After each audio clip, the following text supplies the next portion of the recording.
Welcome, beautiful knowledge seekers. We're looking for the background right now to put up.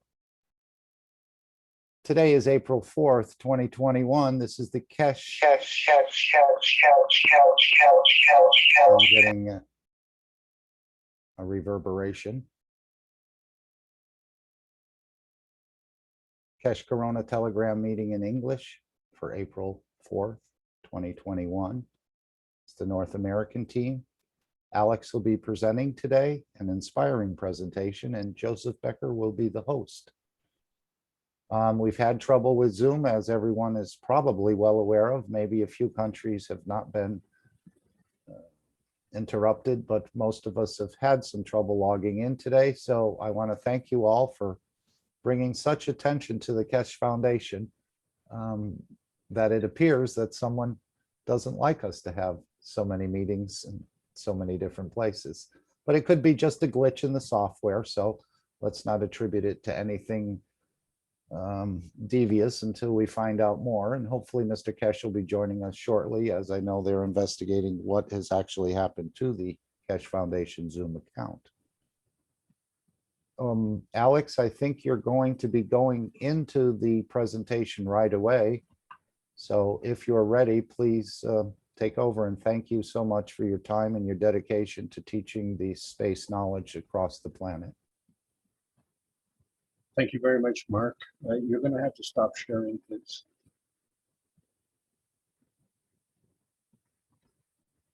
Welcome, everybody. Thank you so much. Mark and I have been already here for a few hours trying to get this thing organized, and we've had tremendous support from so many knowledge seekers, and bucket full of gratitude to everybody for working to make this happen. It's, it just shows you how we can overcome some challenges. Alex, could you come a little closer to your mic? You're not sounding as warm as you usually do. Okay, just a moment, let me adjust the microphone. I'm glad you brought that up. I just checked the audio setting. Oh, no, it should be okay. How is that? That's deeper and clearer. Thank you. Deeper? Yes. Okay. So we want to go deeper. All right. Very good. Very good. Let's go deeper. And ladies and gentlemen, what's going on here?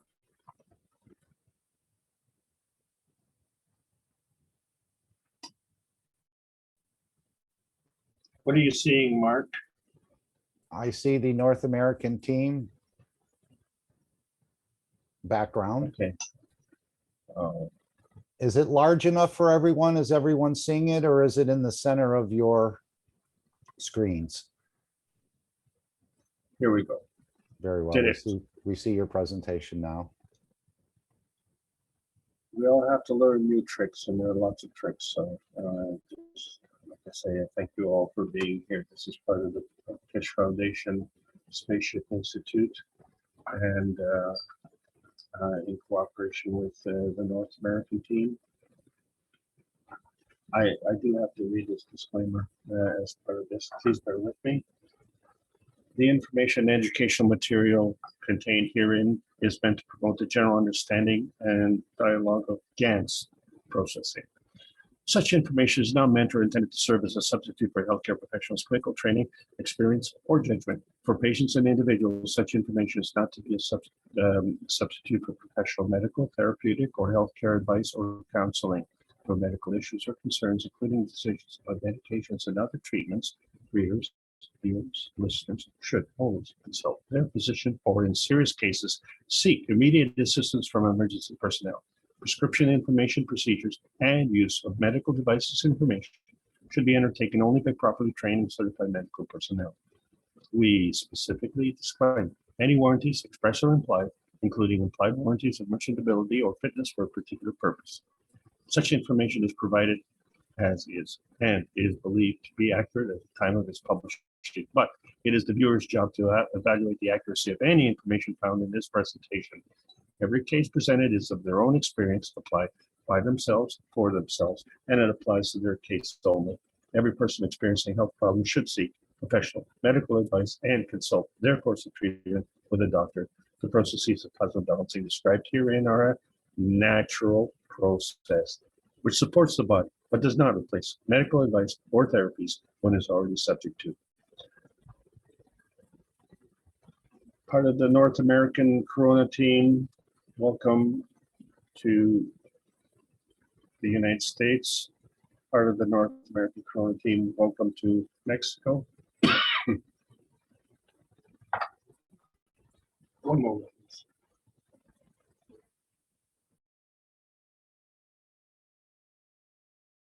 And Alex and Ed are the only ones recording, it appears. So Joseph, Joseph, would you or Ed please remember to put the meeting into the American Corona team? For some reason, I am not recording. I need to have permission to record again. I got kicked out and had to log back in. All right, Joseph will have the full recording. Yes, And and Alex. I will put it in if nobody says we should not do it, because Got there it. was one case, and Ed, you have the opportunity to record. And if somebody needs to record, please just raise your hand, then I see it, and then I give you the. Okay, I would like to record.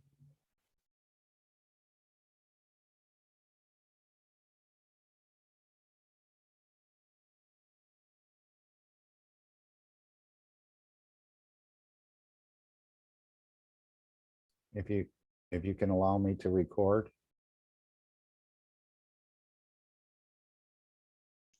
You have the right to record. I have given it to you already, so just hit the button, please. It's not allowing me to record, but that's fine.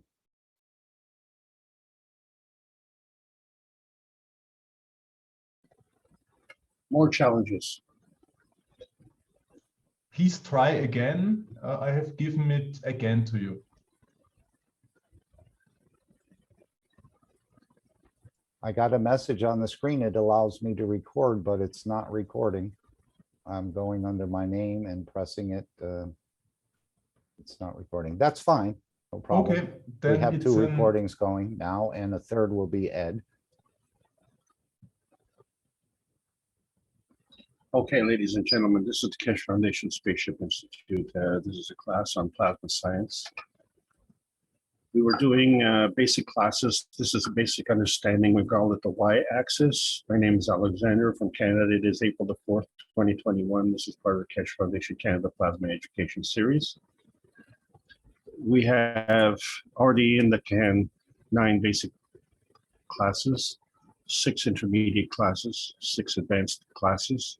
These are all part of the basic 21 sets of basic understanding, which is condensation. That's over 3,000 hours of archives. We try to narrow it down to under 40 hours of teaching. Very intensive. I understand all of you as new knowledge seekers, take as much as you can. Experienced knowledge seekers, add to the knowledge. Teachers, please add to the knowledge. And we want to continue with basic understanding. A couple weeks ago, we talked about the x-axis, which featured rotation. Today, we're going to talk about the y-axis, and we'll see what it means. When we were talking about the plasma science, we have to have terminology. And so what is my hope is we've gone through all of these terminologies. We want to use them in context. We want to use them so that we can actually communicate with our thoughts, ideas, and our innovations, and have a cohesive discussion. And then we have to add more terminology, which is very, very specific to the plasma science, so that involves definitions of principal matter, amino acids, star formations, plasma state, which we talked about, rotation, and dynamic plasma state, which now involves non-tangibility. And how do we get there? Well, there are fields that are affecting And so we want to just talk about a bridge between the old science and the new science, and we're using transmission, transition, and transmutation as a bridge to that. So I think everybody can understand the X, the Y, and the Z axis. And the X axis involves rotation, the Y axis involves polarity, and the Z axis involves field strength. Today we're going to talk about how the polarity advance, shall we say, on the polarity subject. Plasma starts at the core and is always looking to position. And when we say position, position to what? And so there's an interaction of fields. And so this positioning has to do with other fields and how they work together. So energy is always in motion between these various fields, and the direction of the energy is the charge. So the charge is the energy in motion. It goes through various geometries. We have them in the basics, in the physicality, in the X, Y, and Z axis. But when we get into the other dimensions, what we call the soul dimensions, then we start to involve with other types of references. We have references of creation, co-creation, procreation. This involves our emotions. And so these all, we have to have a context of ranges and how we can go between these ranges and how we can transcend the various dimensions to achieve what we want to achieve. So fundamentally, this all has to do with the books of Mr. Kesh, book number 1, The Universal Order of the Creation of Matters. And we understand that energy is always in motion. That's what the universe exists from. And to have energy in motion, it has to have a charge. So energy is a charge in motion, and it is always in motion, and there's always a giving and taking. One of the difficulties is to understand the difference between the old science and the new science, and that involves matter.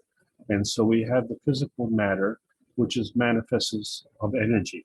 And so to manifest this energy, we have to bind this energy together. And when we bind it, we are part of the creation. So the manifestation is actually binding and creation. The binding is the creation. And so are we going to bind it in a physical state, or are we going to bind it in a plasmatic state? And there is a difference. And the way that we communicate in that difference is through light matter, the matter that flows. And it flows, first of all, it has to have a core component. We said the plasma has to have a position, a central position. This is generally the neutron, which we consider the gravitational aspect of it. And then from there, we have the force field interaction, which we bring in the antimatter, dark matter, and the matter, which we call the principal matter, transition or transmission matter, or the light matter. Today, we're going to talk about the transition or transmission matter. When we say transmission, we refer to rotation. When we say transition, it goes through the poles. So, but there is a commonality there. And so it's going from here to there. And whatever it goes from here to there, it maintains a balanced position. And anytime you maintain a balance between the here and the there, the giving and the taking, the magnetic or gravitational, we call that a mag-grav condition. And so the energy is traveling through space, and when it sees a commonality and it creates a force field interaction, this is the beginning of creation, and the creation becomes a balance point, which we call a mag-grav. But we have to figure out what is our particular point of view.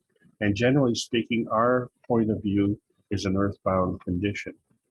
And so we have been looking from a scientific standpoint from our physical condition only.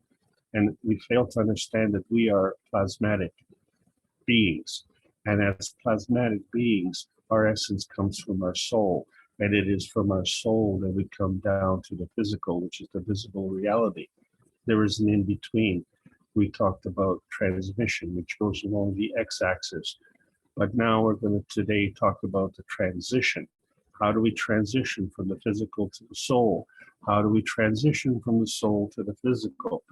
How do we transition from magnetical to gravitational, and from gravitational to magnetical, excuse me, what we're talking about is the relationship within the range on this planet is between the ground and the sky.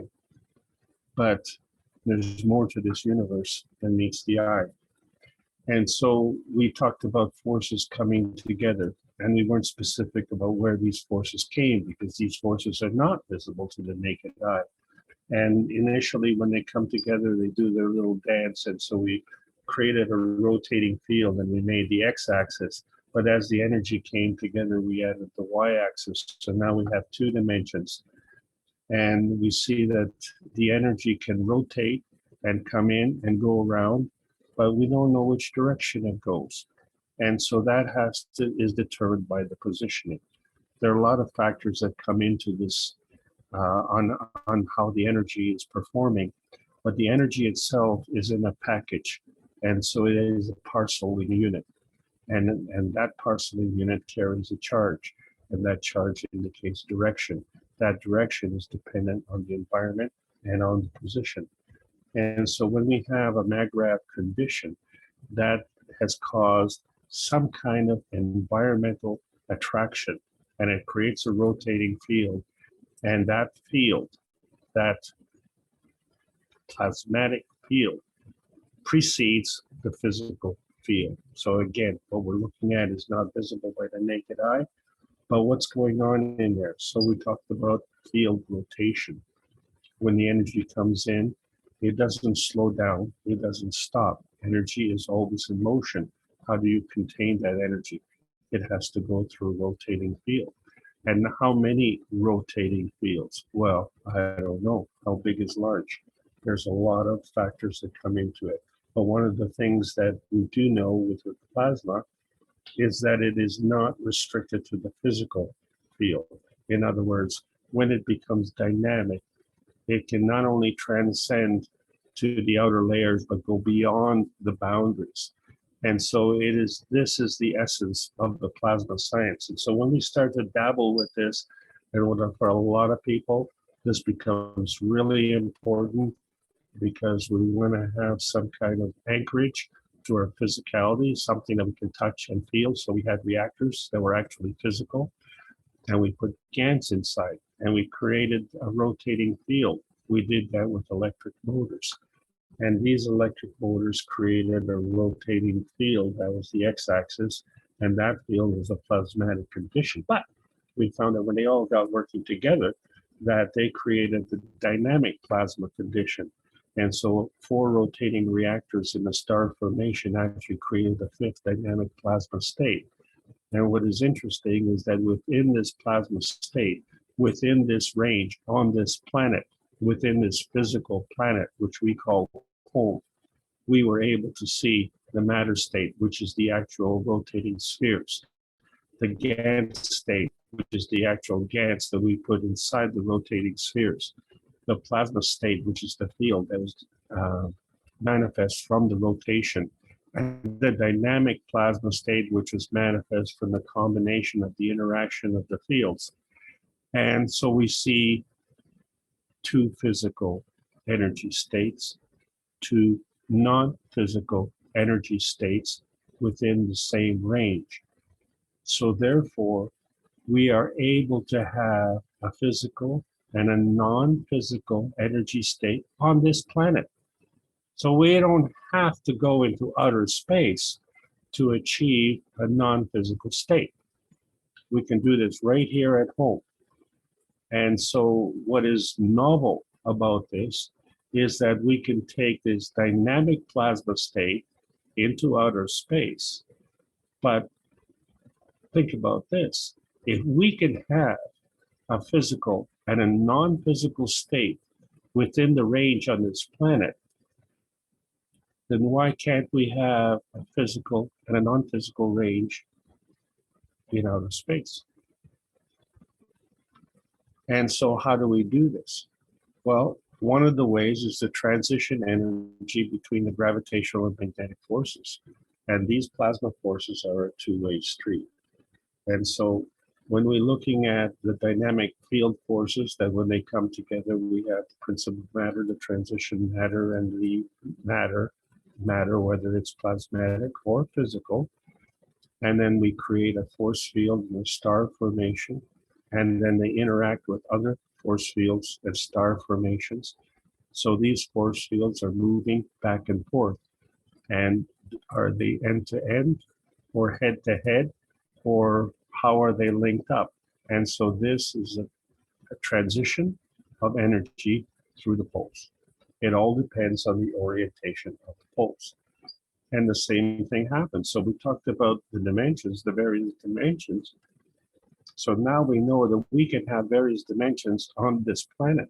We can go through these different dimensions on this planet, where we go from the physical environment of the Earth through our own physicality through into a dynamic plasma condition, and then which can actually transcend into an interactive field. And so this becomes the discussion, how do we transition between these various ranges? And so we understand that we have to look at the various relationships. So we, as plasma beings, have a relationship between a balance between a magnetical gravitational field. So we are a maggrav. So that's the first revelation.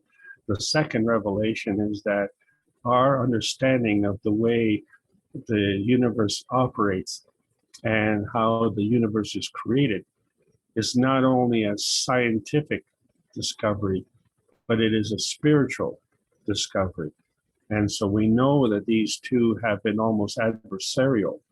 This has to change. We are going to add the scientific and the spiritual together and advance the knowledge into the plasma state. So basically, to understand how fields react, we did transmission. And so we did a straight line transmission. And in order to have these fields attract to each other, they have to have opposite poles. So the poles are the transition. So to allow this to continue and to be linked up, we have these three round magnets in physicality linked up together. And we see there's no gap in between, but there is a field force in between that is holding them together. And so this is the binding energy between the negative and the positive charge. And we also know that if we were to bring in another magnet, that it would interact with this field somehow and make a change. And we cannot see that interacting field, but we can definitely feel it. So we acknowledge that it's there. So all what we have to understand is that this phenomenon, which happens in physicality, also happens in the plasma reality. And so we find, if we had a microscope and we could look at our fundamental structure, which is our DNA, and the DNA comes after the amino acids are created. The DNA is a product of the physical manifestation on this planet. So the DNA is basically the transmission of energy along the x-axis. It involves a rotation. It is something that is manifest after we're born. The y-axis is the RNA, this manifesting before we were born. This is one of the reasons we can't remember what we were born from, but we do know that we were born. So a lot of people are still asking the question, why? And I'll keep saying, you're asking the wrong question. Why is not the question, why is the answer? We were born. We have an RNA, we have a DNA. What is causing these components to interact? And so when we're looking at the DNA and RNA, we're only looking at two of the components. And the RNA is working on the y-axis. But what is the significance of this? So when we talked about transmission, which is along the x-axis, we are actually talking about the DNA transcription. And we find that this is significantly connected to our consciousness. And the question arises is, how can someone who is in a coma remain alive? They're basically, according to us, they're brain dead. But they are actually unconscious. So somehow that unconsciousness is maintaining a consciousness. It's not necessarily maintaining a memory. So that an unconscious person, someone in a coma, may not remember the period of the coma, but they will remember before they entered the coma, and they will remember after they left the coma. So we see that the transmission of energy or the transmission of information is very much in a conscious state. So the transition of energy from the unconscious to the conscious is through a different format.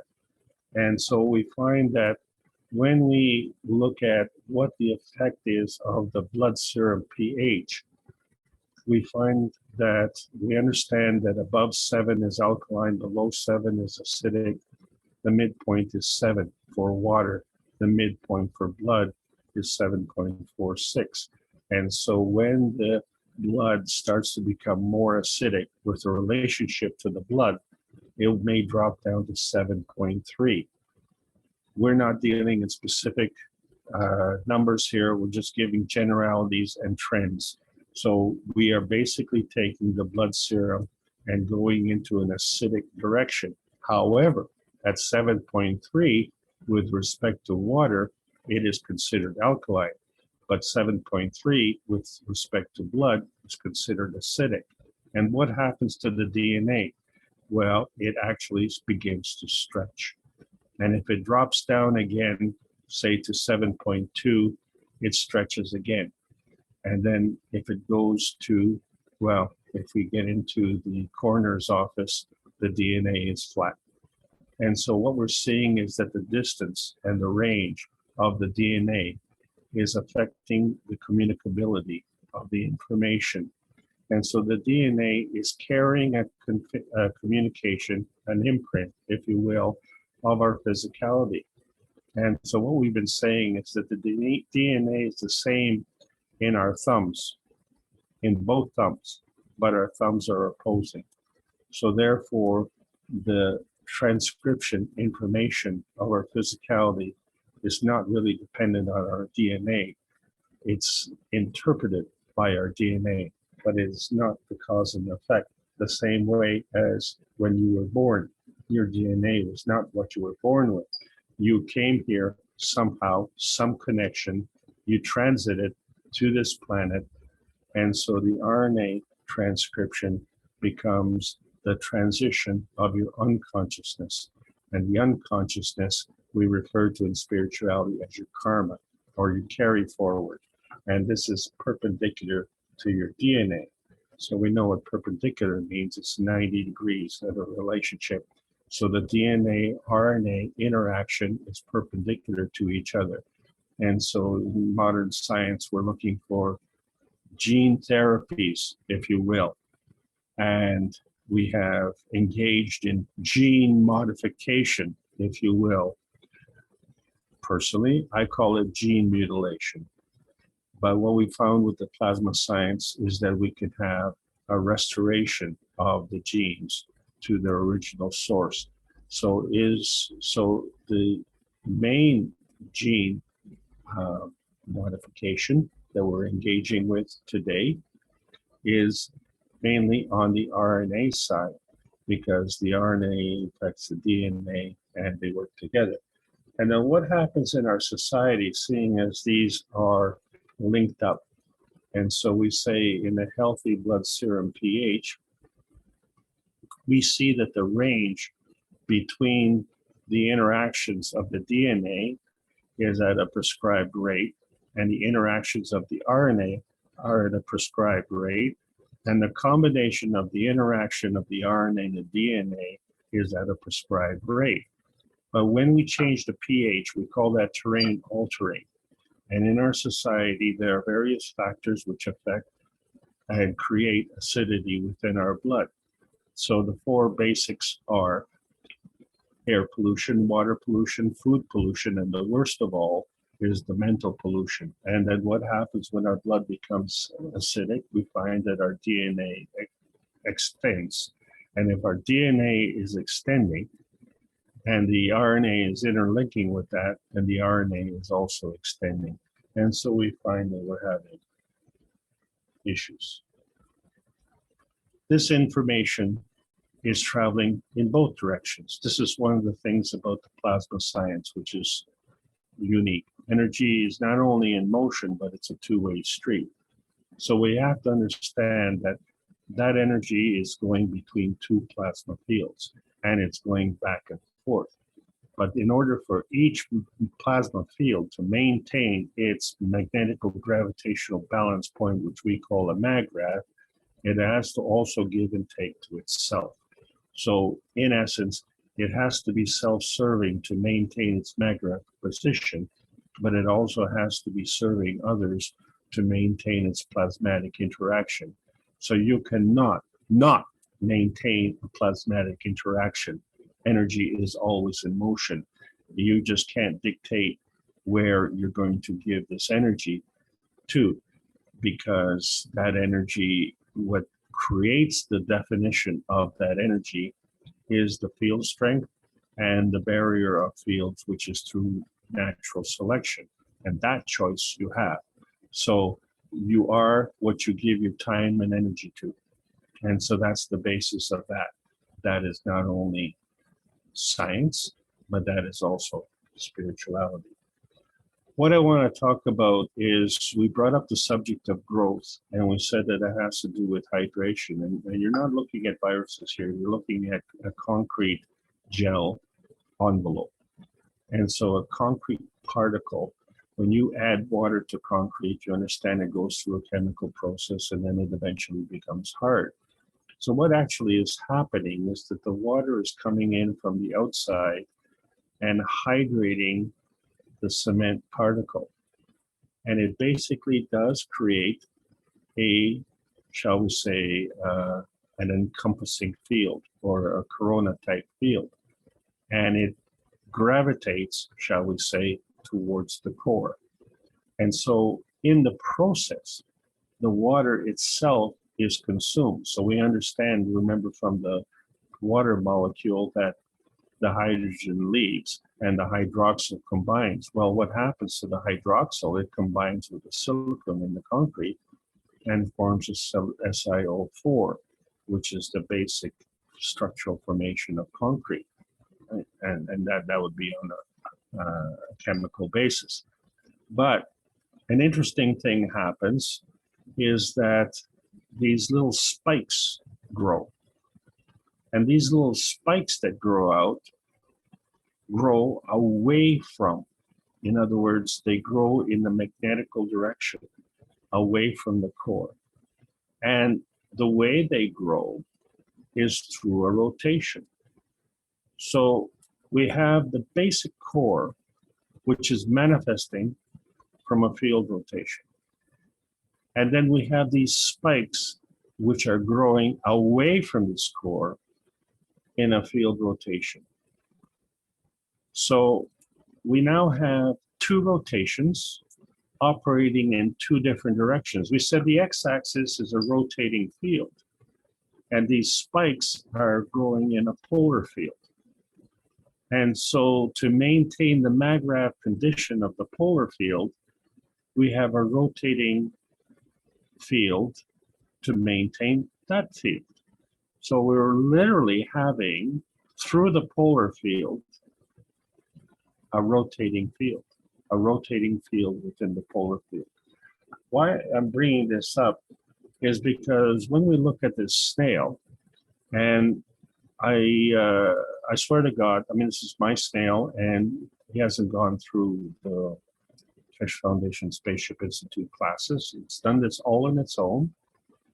And what it has done, it has created from its core, its basic soul at the smallest part, a rotating field.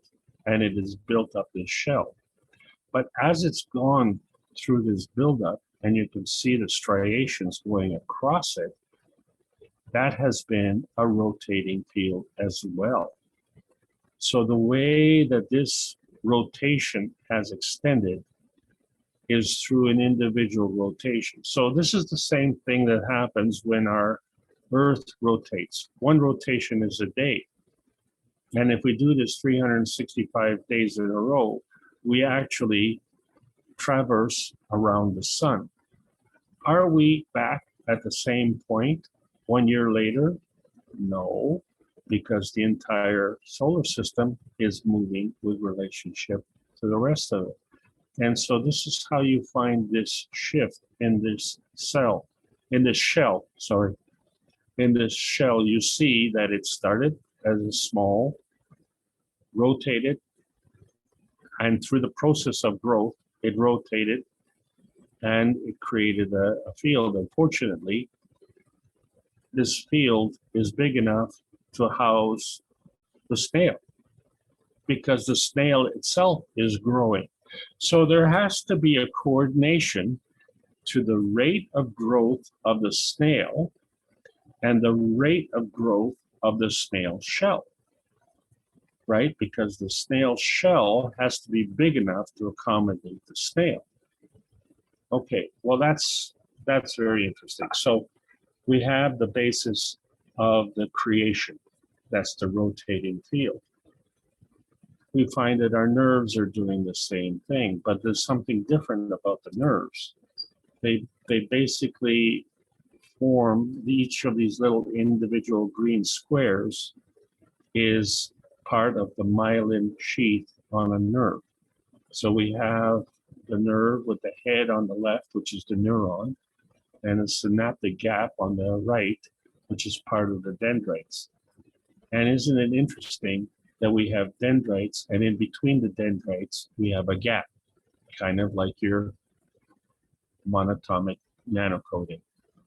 And we find that these myelin sheets actually grow and they create a growth through rotation.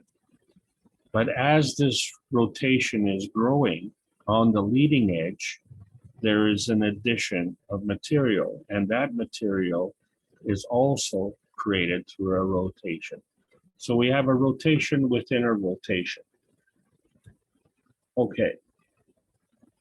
What I want to talk about today is we have a seashell, and we understand that we have a rotation to make the shell because the seashell is made the same way as the snail shell. This particular seashell has spikes on it, kind of like the concrete gel has spikes on it. And so these spikes are actually growing perpendicular to the original field rotation. And frankly, we don't build houses this way, do we? Our houses are basically square, X, Y, and Z. But we're looking at nature and how it builds this house. So not only do we have a rotation, but we have spikes in the rotation. And these spikes, as you can see, are thicker at the base and thinner at the top. So the direction of energy flow is towards the magnetical. So they are going from the base to the top. So each one of these spikes is following a plasmatic star formation and is manifesting into the physicality. Now, I've never personally watched how the creature that lives in this shell, how it does this, but we know that to create the basis, it does that by going around and following a rotating field. And so how does it know to do that? Who was the teacher? Did it see it on YouTube? I'm just wondering, how does the creature that built this get to be so smart to be able to do this? And challenge yourself. You try and do this. See how long it takes. Maybe you can make a cake that looks like this. I don't know. we'll see if the spikes stay, and let's see if they become rigid, and let's see if they become functional. I'm just saying that Mother Nature is showing us that the creation of this physicality comes from a source. It doesn't come from this physicality. It manifests into this physicality. It comes from a plasma reality. And that plasma reality comes here based on the environment. It is only when we get into this environment that we can begin to manifest this reality. This is the reality that we have to come to. So when we look at what constitutes soul growth, we see that there are two aspects to it. There's an unconsciousness and a consciousness. So if you're not aware, then how can you be conscious? And if you are conscious, would you accept it? And so this is part of knowing and learning. And so we say this is also part of the awakening. But once you know something, what difference does it make? Like, is it really going to make any difference to your life? And you find that that is part of the process of maturing. So the reason that everybody has made the supreme effort to come in here into this meeting today is because we recognize how important the subject is, and we would all like to know what is the source of our creation. So we know that we grow. We have an awareness to that. We have a sensitivity to that, and our science tells us that we are carbon-based, in other words, organic. We understand that our planet is silicon-based, in other words, inorganic. And we understand that whenever we have a MAGRAF condition, you cannot have a MAGRAF condition without having a soul. And so we find that the limitations that we have been imposed by the scientific limitations. And one of those sources is when we identify Planck's constant. The key word is constant. The mathematical equation and the waves and frequencies, these are not part of the process. What is part of the process is we are part of the process. We are not only the observers of this relationship, but you cannot be not a participant. You can only be a participant. The participant-observer relationship problem is a problem in the mind's eye of the scientific limitation. The participant observer is more than the same thing. In the plasma science, we have no limitations. So when we're looking at the limitations, we have to operate in a field reference. Okay, so we have to establish a relationship. So when we talked about the x-axis, we talked about only singularity, the transmission. I don't know what to call it, just call it the holy moly. And then today we have the y-axis, which is going through the poles. And so that gives us a duality. And I don't know what to call that either, so I'll just call it the holy cow. And so we find that there's another dimension. And so all of this is based on relationships. And where do we fit in?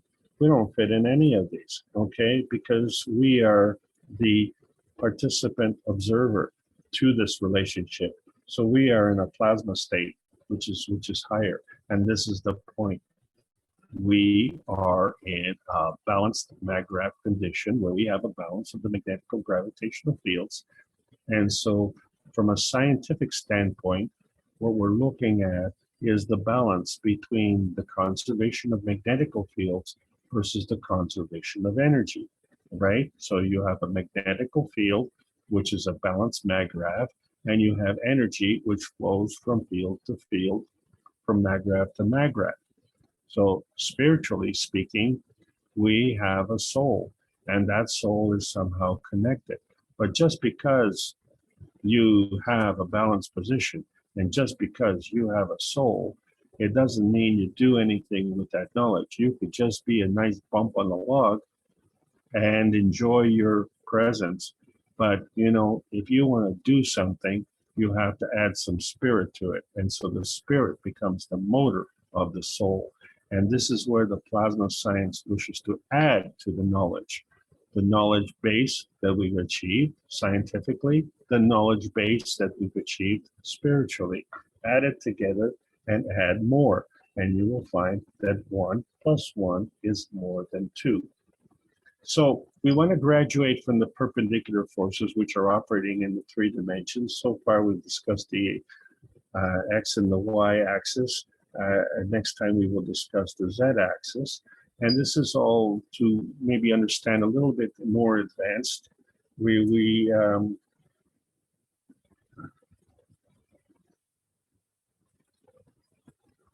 This is our friend Dino Kraspedon. And Dino here has figured out that God is a set of mutually perpendicular lines. And they are oscillating upon themselves. So that kind of implies a frequency. And if we look at the structure of these oscillating lines and the structure on the periodic table of elements, we find that these, I'm having a delay on the screen here.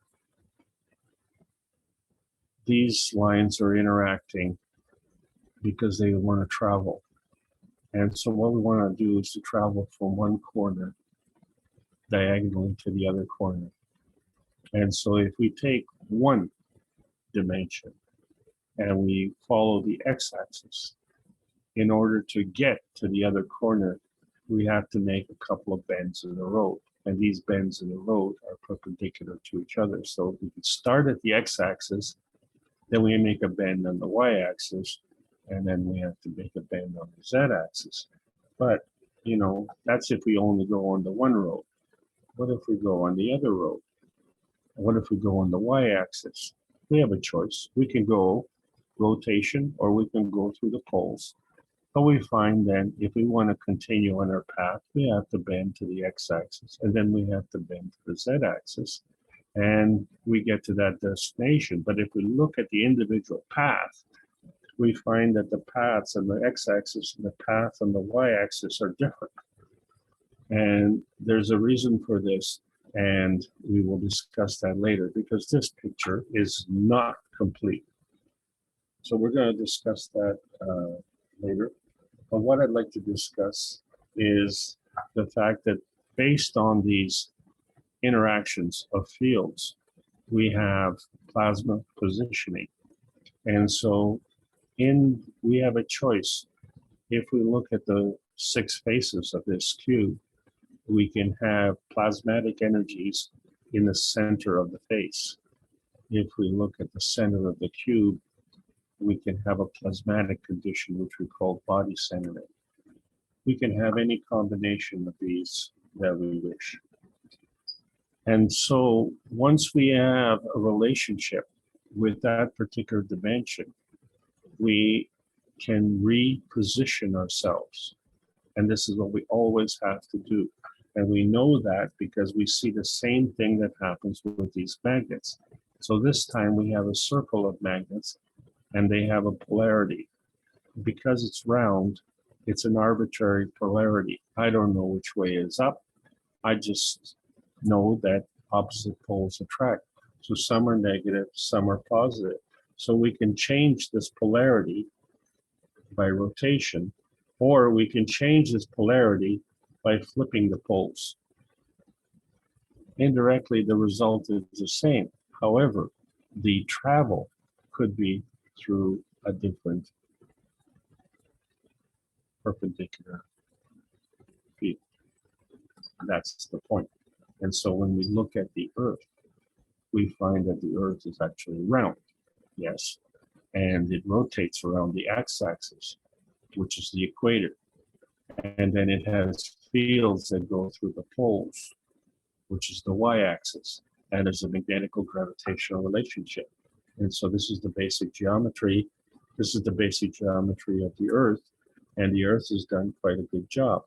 And we are passengers on this Earth. And so we have to follow the rotation on this Earth. But we also have a rotation because we have a Magravity condition. And the Magravity condition is the balance of two forces coming together.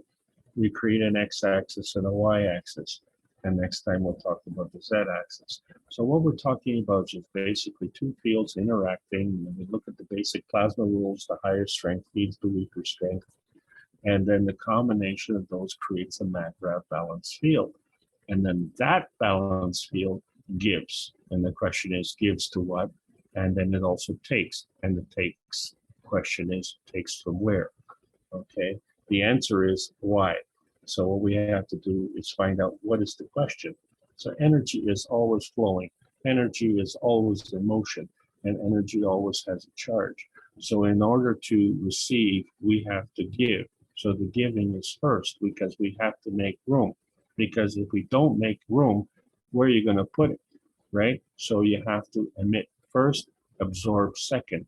And from which direction do you emit and which direction do you absorb? All directions.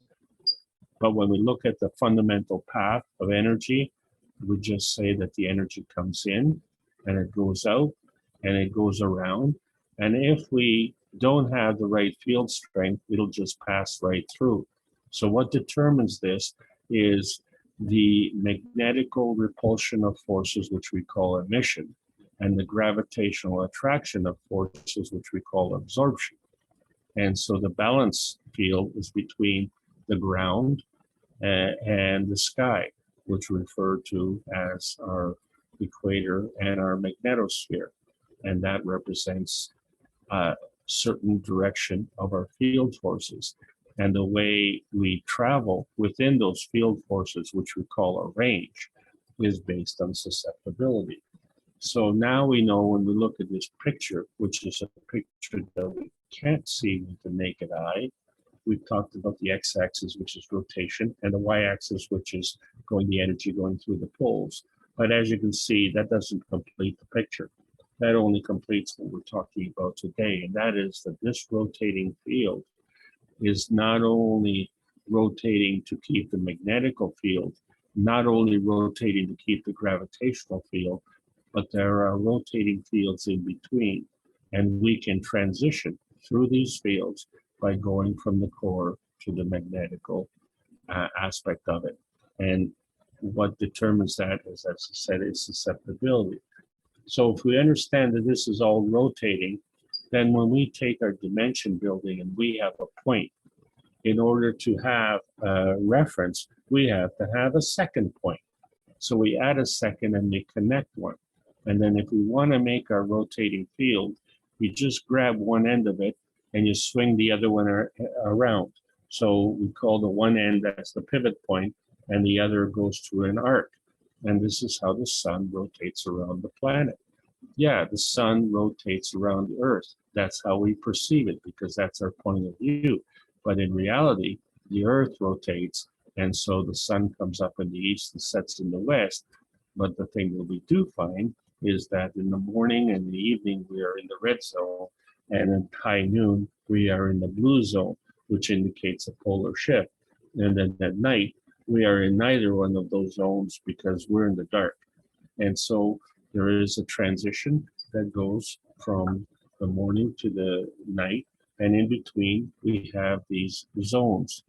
And we can transition to any level that we wish. So we see how the plants grow at different heights. Some plants grow under the ground, some plants grow above the ground, some plants grow really, really tall, and some of the really tall ones we call trees. And so when we look at the universe, we find that the universe is constructed the same way, and we see that you can take a sweep that goes from the left side to the right side, and that's what you do. You grab the one and you just swing it around. And then in between, you have these various rotating fields. And so the old science brought in ways and means of going through these ranges and transitioning. And so we understand now star formations and plasma fields. But when we look in the universe, we see a much different picture. We see the whole picture. So our point of view has to really, really change. Instead of looking at half the picture, instead of just looking at it from our point of view, let's look at it from a universal point of view, and we find that now it's a complete picture. It is a round picture. and it is many, many round pictures coming together. And there's an interaction of each of these fields, and each of these fields are rotating in different directions. And there's a reason for that. We're not going to talk about that today. But we are going to talk about is the manifestation of these fields. We can clearly see from this water hyacinth that it has flowers which are spiky, and there's like a set of 3 at the top. We have leaves that are kind of round. They're also a different color. And the roots are long and stringy, and they look like hair. And so we have physical manifestation of 3 different type of fields within this particular plant. And it has an above the water, and it has the below the water physical manifestation. And so what we're saying, the manifestation of this physicality comes from the plasmatic manifestation, which had to come first. And so it transcends through its own various fields. And so this transition of fields is called field cutting. And so it cuts through rotational fields. And which way does it go? Well, we don't know. It goes both ways. And does it just go through the north and the south? Well, obviously not. It goes in various poles. So it's handy to say we have a north and south pole, because within our physical manifestation, the sun comes up in the east and sets in the west, which indicates a direction of rotation of the earth. But what about the plasmatic energy fields of the earth, the manifestation of the physicality? Why do we have copper in Chile and oil in the Middle East and gold in the Far East? Why is that? Because these are all the manifestations of the physical transition of these fields, you see, which comes from the original plasmatic orientation. And the plasmatic orientation comes from the interaction between the fields of the plasmatic fields and the environment. This interaction we call inertia. And so now we understand how we have come to this planet, and we have created our own spaceship. But this spaceship that we've created has a neck, arms, legs, and in some cases a tail. And then we also have a head on top of our neck. And so dependent on the polar orientation of the direction of flow, so whether it's magnetical gravitational, which means it's negative, or gravitational magnetical, which means it's positive, gives us the shape and dimensions of our physicality. Our physicality is determined by our plasmatic reality. So with that, we have to understand. And so when we're looking at our manifestation and how we do this on this planet, we find that we in the northern hemisphere are, right side up, and those in the southern hemisphere are upside down. And we wonder how they operate. Well, the reason is because from their point of view, they are right side up. So it isn't north and south as a competition. It has to do with field transition. And that field transition goes through a field rotation. And the relationship between this transition and this transmission is the physical manifestation. So the question really is the orientation, not why.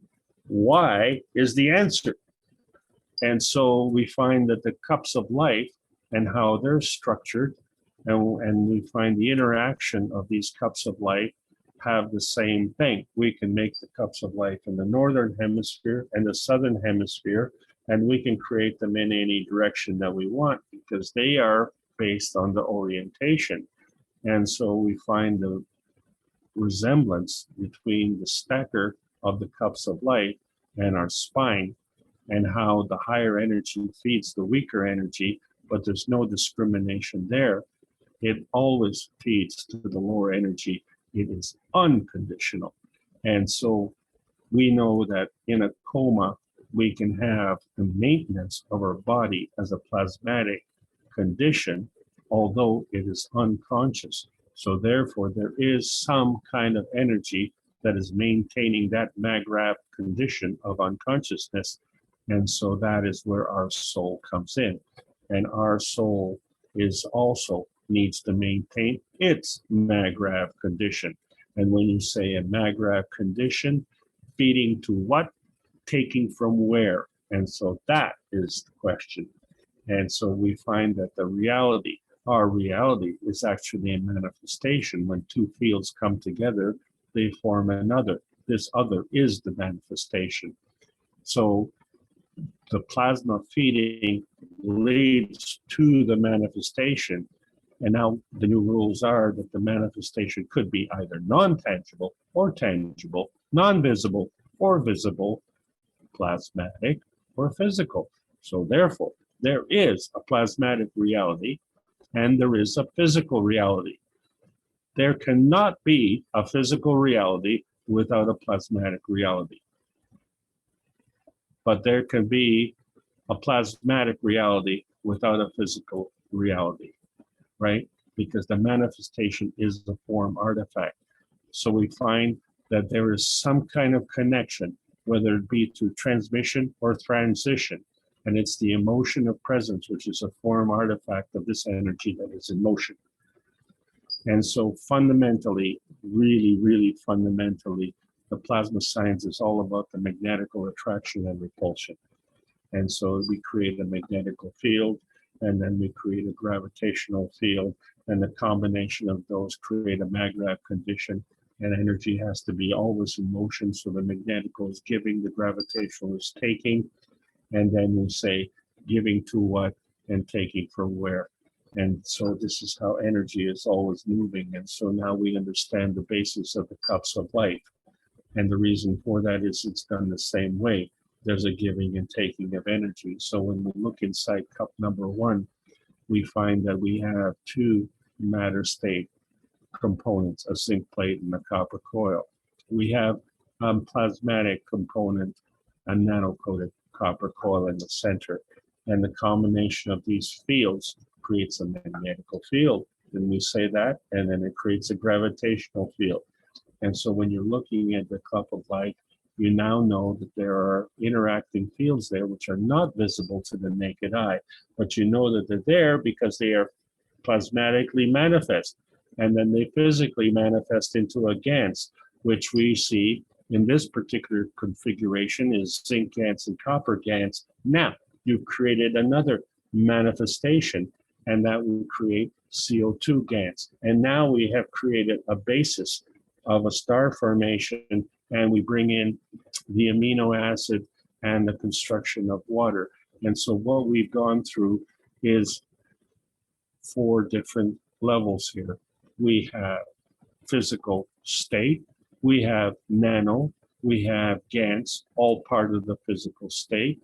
And then we also have a plasma condition at the center, and we have a dynamic plasma condition, which is the field that rotates.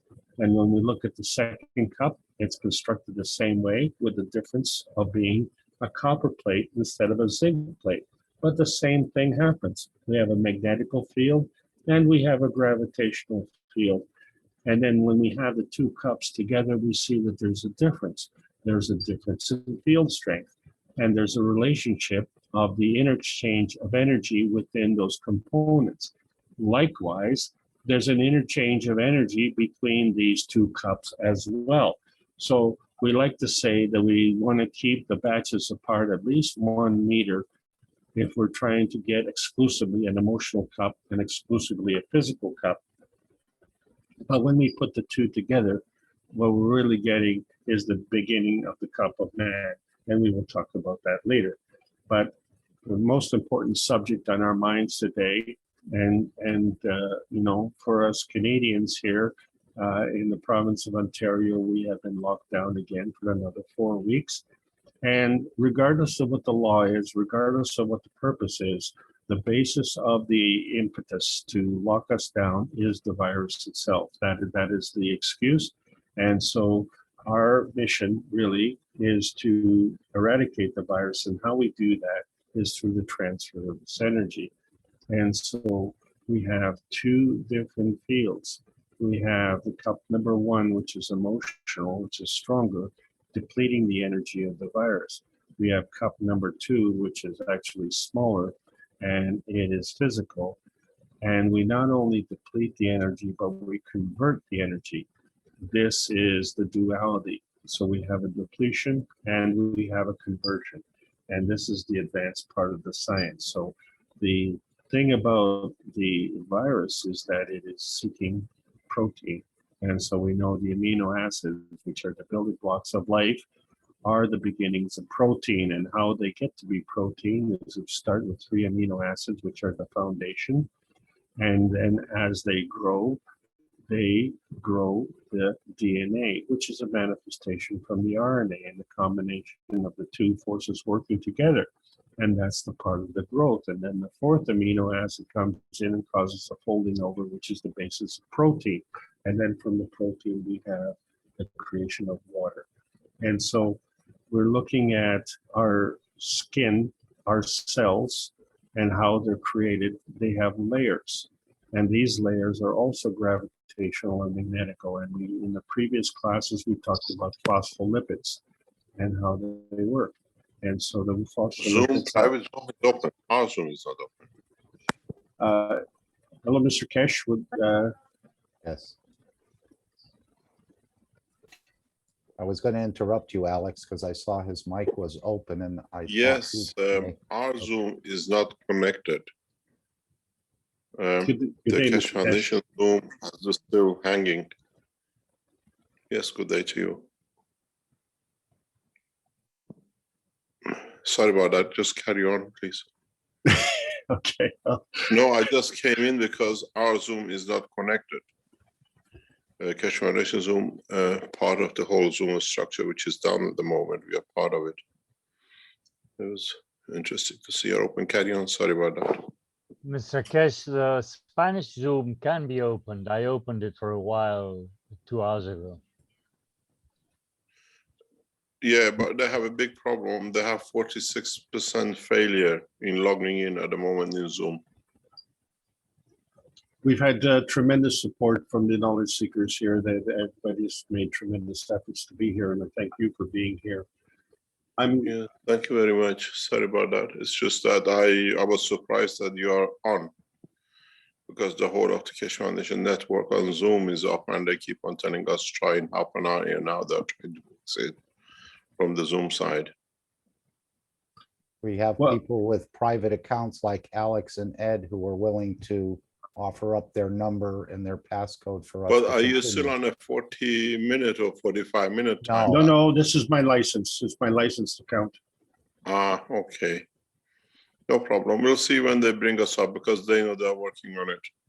We are not the only people. A lot of people around the world are affected by it. Well, that's reassuring news. Pardon?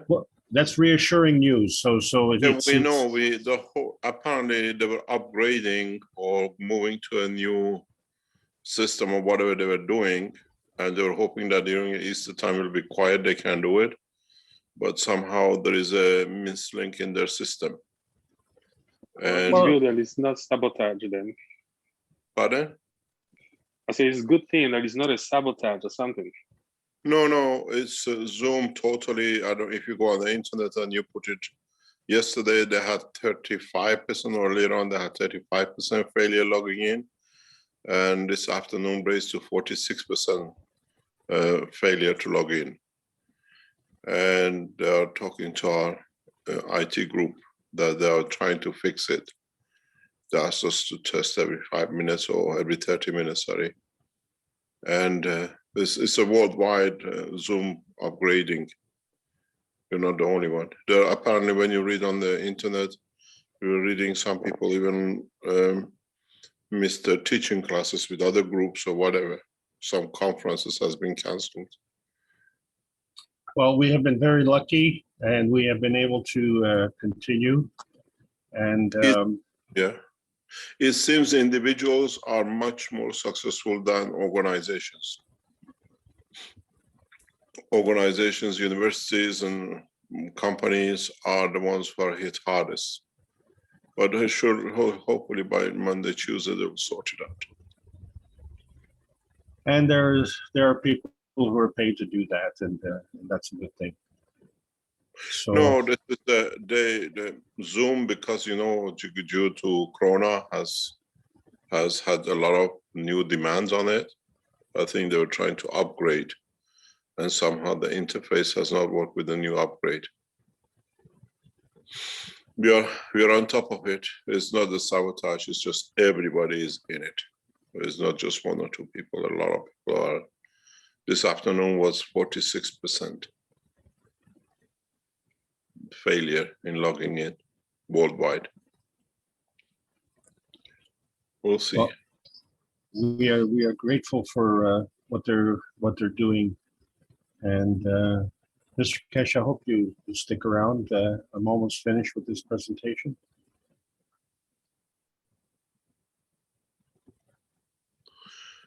Yeah, 3rd of April, they started, they're hoping to be doing it. But at the moment, worldwide have a problem. We had a notification of the upgrading on the 3rd. And when upgraded, everything failed. It's okay, it happens. We have it at the moment with other servers we are moving. So it's just the server companies have to. I'll be here, don't worry, no problem. I was surprised that you managed to get it going, because we have all the meetings till next Wednesday, at least till we see what Zoom does. Because we have a huge platform of communication with Zoom. So when we saw it first, we got worried that something has happened, but then we checked. It took them nearly 24 hours to reply to us. That's how busy they are. Support usually responds very immediate in Zoom. More than 24 hours before they respond to us that please check again. They think that they can bring it up, but we'll see. We're all in it, and it's a good thing to learn. It certainly is, and it's also demonstrated the tremendous support we've got from all the knowledge seekers. Everyone who's here has had to jump through the hoops, and we've all worked together. It's wonderful to watch. It is interesting, but it's part of the new technologies, and it taught me a lot of things in past 48 hours. That what happened if Zoom does such a thing one day to us, with the position we have internationally. So the IT team will start looking in the backup. We have to. Once this is sorted with Zoom, we will bring in the backup. In the way we had the Skype, we moved to Zoom, and then we moved to Telegram to back each other up as they run into problem. Oh, perfect. We are backing up this. Once this is over with Zoom, we'll bring most probably European company. But we have an organization which is now writing our program. Keshe Foundation is getting its own Zoom teaching written for it as a gift by a nation, by government. They have already, all our education system will go on that new system in the next 2-3 months, which means we become totally independent to teach worldwide. They brought their own program writers. They start writing this for us, and we gradually move on to that. That means no one can bring a very Keshe Foundation down. It's a gift by a government to the Keshe Foundation. They put their scientists and the programmers to do it. Is that the same group that did the TV station? No. It's one of the world top governments. They have operators. They put their own specialists in to do. We're getting a lot of support in the background by a number of nations, governments, organizations. They're all coming in. Let's see what happens. Anyway, sorry to bump in. I didn't know my microphone was open. I'm glad that you did. You came in at a very appropriate time, because I was talking about phospholipids and the communication between the gravitational and magnetical relationship, because, how do the cells communicate from getting the information inside to the outside? And so we talked about transition. And so that has to go from the pole. So if we look at the rotating field of the cell boundary, we find that the inside is gravitational and the outside is magnetical, and the cells, the phospholipids, how they've oriented themselves have created a barrier of fields. So there's a plasmatic field here, which is attracting and attracting information because the energy is coming, it's coming in, it's absorbed in, goes around, and it's being emitted. And some of the energy is passing through and it's not sticking around. So this is one cell, but then we have other cells. And so this communication is between, within the cell. It has to be able, the information has to be able to go from inside to the outside somehow. So this is intracellular communication. And this is a basis of communication within. But we look at plasma and it interacts with other fields. And so this is intracellular communication. And it also is a two-way street. And so we find that there's a rotating field inside and there's a rotating field that's outside. It is a rotating field that is part of this transition between the layers on the cell, and then it's a transmission from cell to cell. Transmission from inside to outside, transmission from cell to cell, transition from inside to outside, right? Transition goes through the poles, transmission goes through the rotation. And so we find that this is the basis of communication. We find all of our cells are working together. And this is one of the things that we're finding with the new paint pens. Instead of focusing on the point, we focus on the whole distribution of the energy through the whole thing. And this is the latest revelation within the last 10 days discussing this, because we are not only depleting the energy of the melody, but we're converting the energy into food. And so we find that groups of cells work together. And this is a good thing because we have groups of lungs and we have groups of kidneys and we have groups of livers. And thank God they do this, because especially if you're in a coma or you're brain dead, you know, something is taking care of business. And so this is what we see when there's an interaction between the emotional and the physical fields, which are the two basic fields, the magnetical giver and the gravitational taker. Again, we find the interaction within the cups. They create a magnetical field, then they create a gravitational field. And yes, life is not about looking for the stairway to heaven, and there's no stairway down to hell.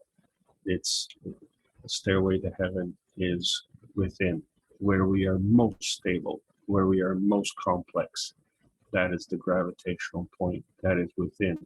And the most unstable, the most simple is the giving part, and it interacts with other fields until it becomes, again, more stable and more complex.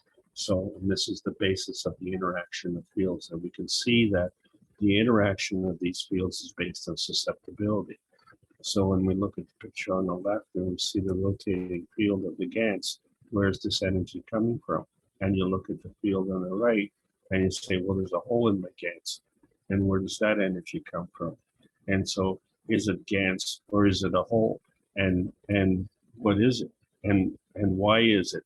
And so something is always something as opposed to being something else. And whatever causes that is the susceptibility. So you say, why is the hole there?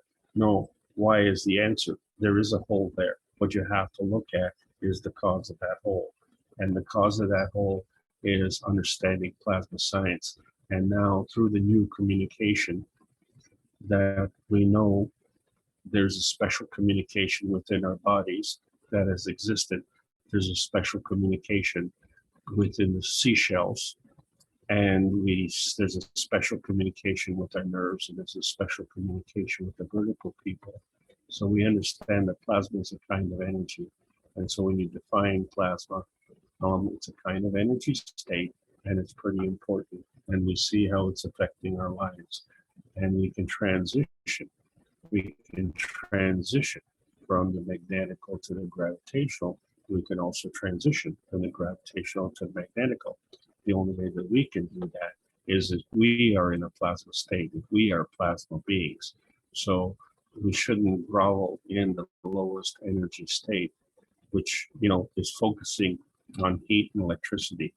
We are now getting into the light matter, and the light matter connects the principal matter. And what does it connect through? Well, it connects through the dynamic plasma, the dark matter. And this is what we've been discussing today. So not only does it transition from energy state to energy state, but the rate of transfer is higher in the higher energy states. So in other words, when the snail is making its shell, it has to progressively make a bigger shell because the shell has to grow at the rate that the snail is growing.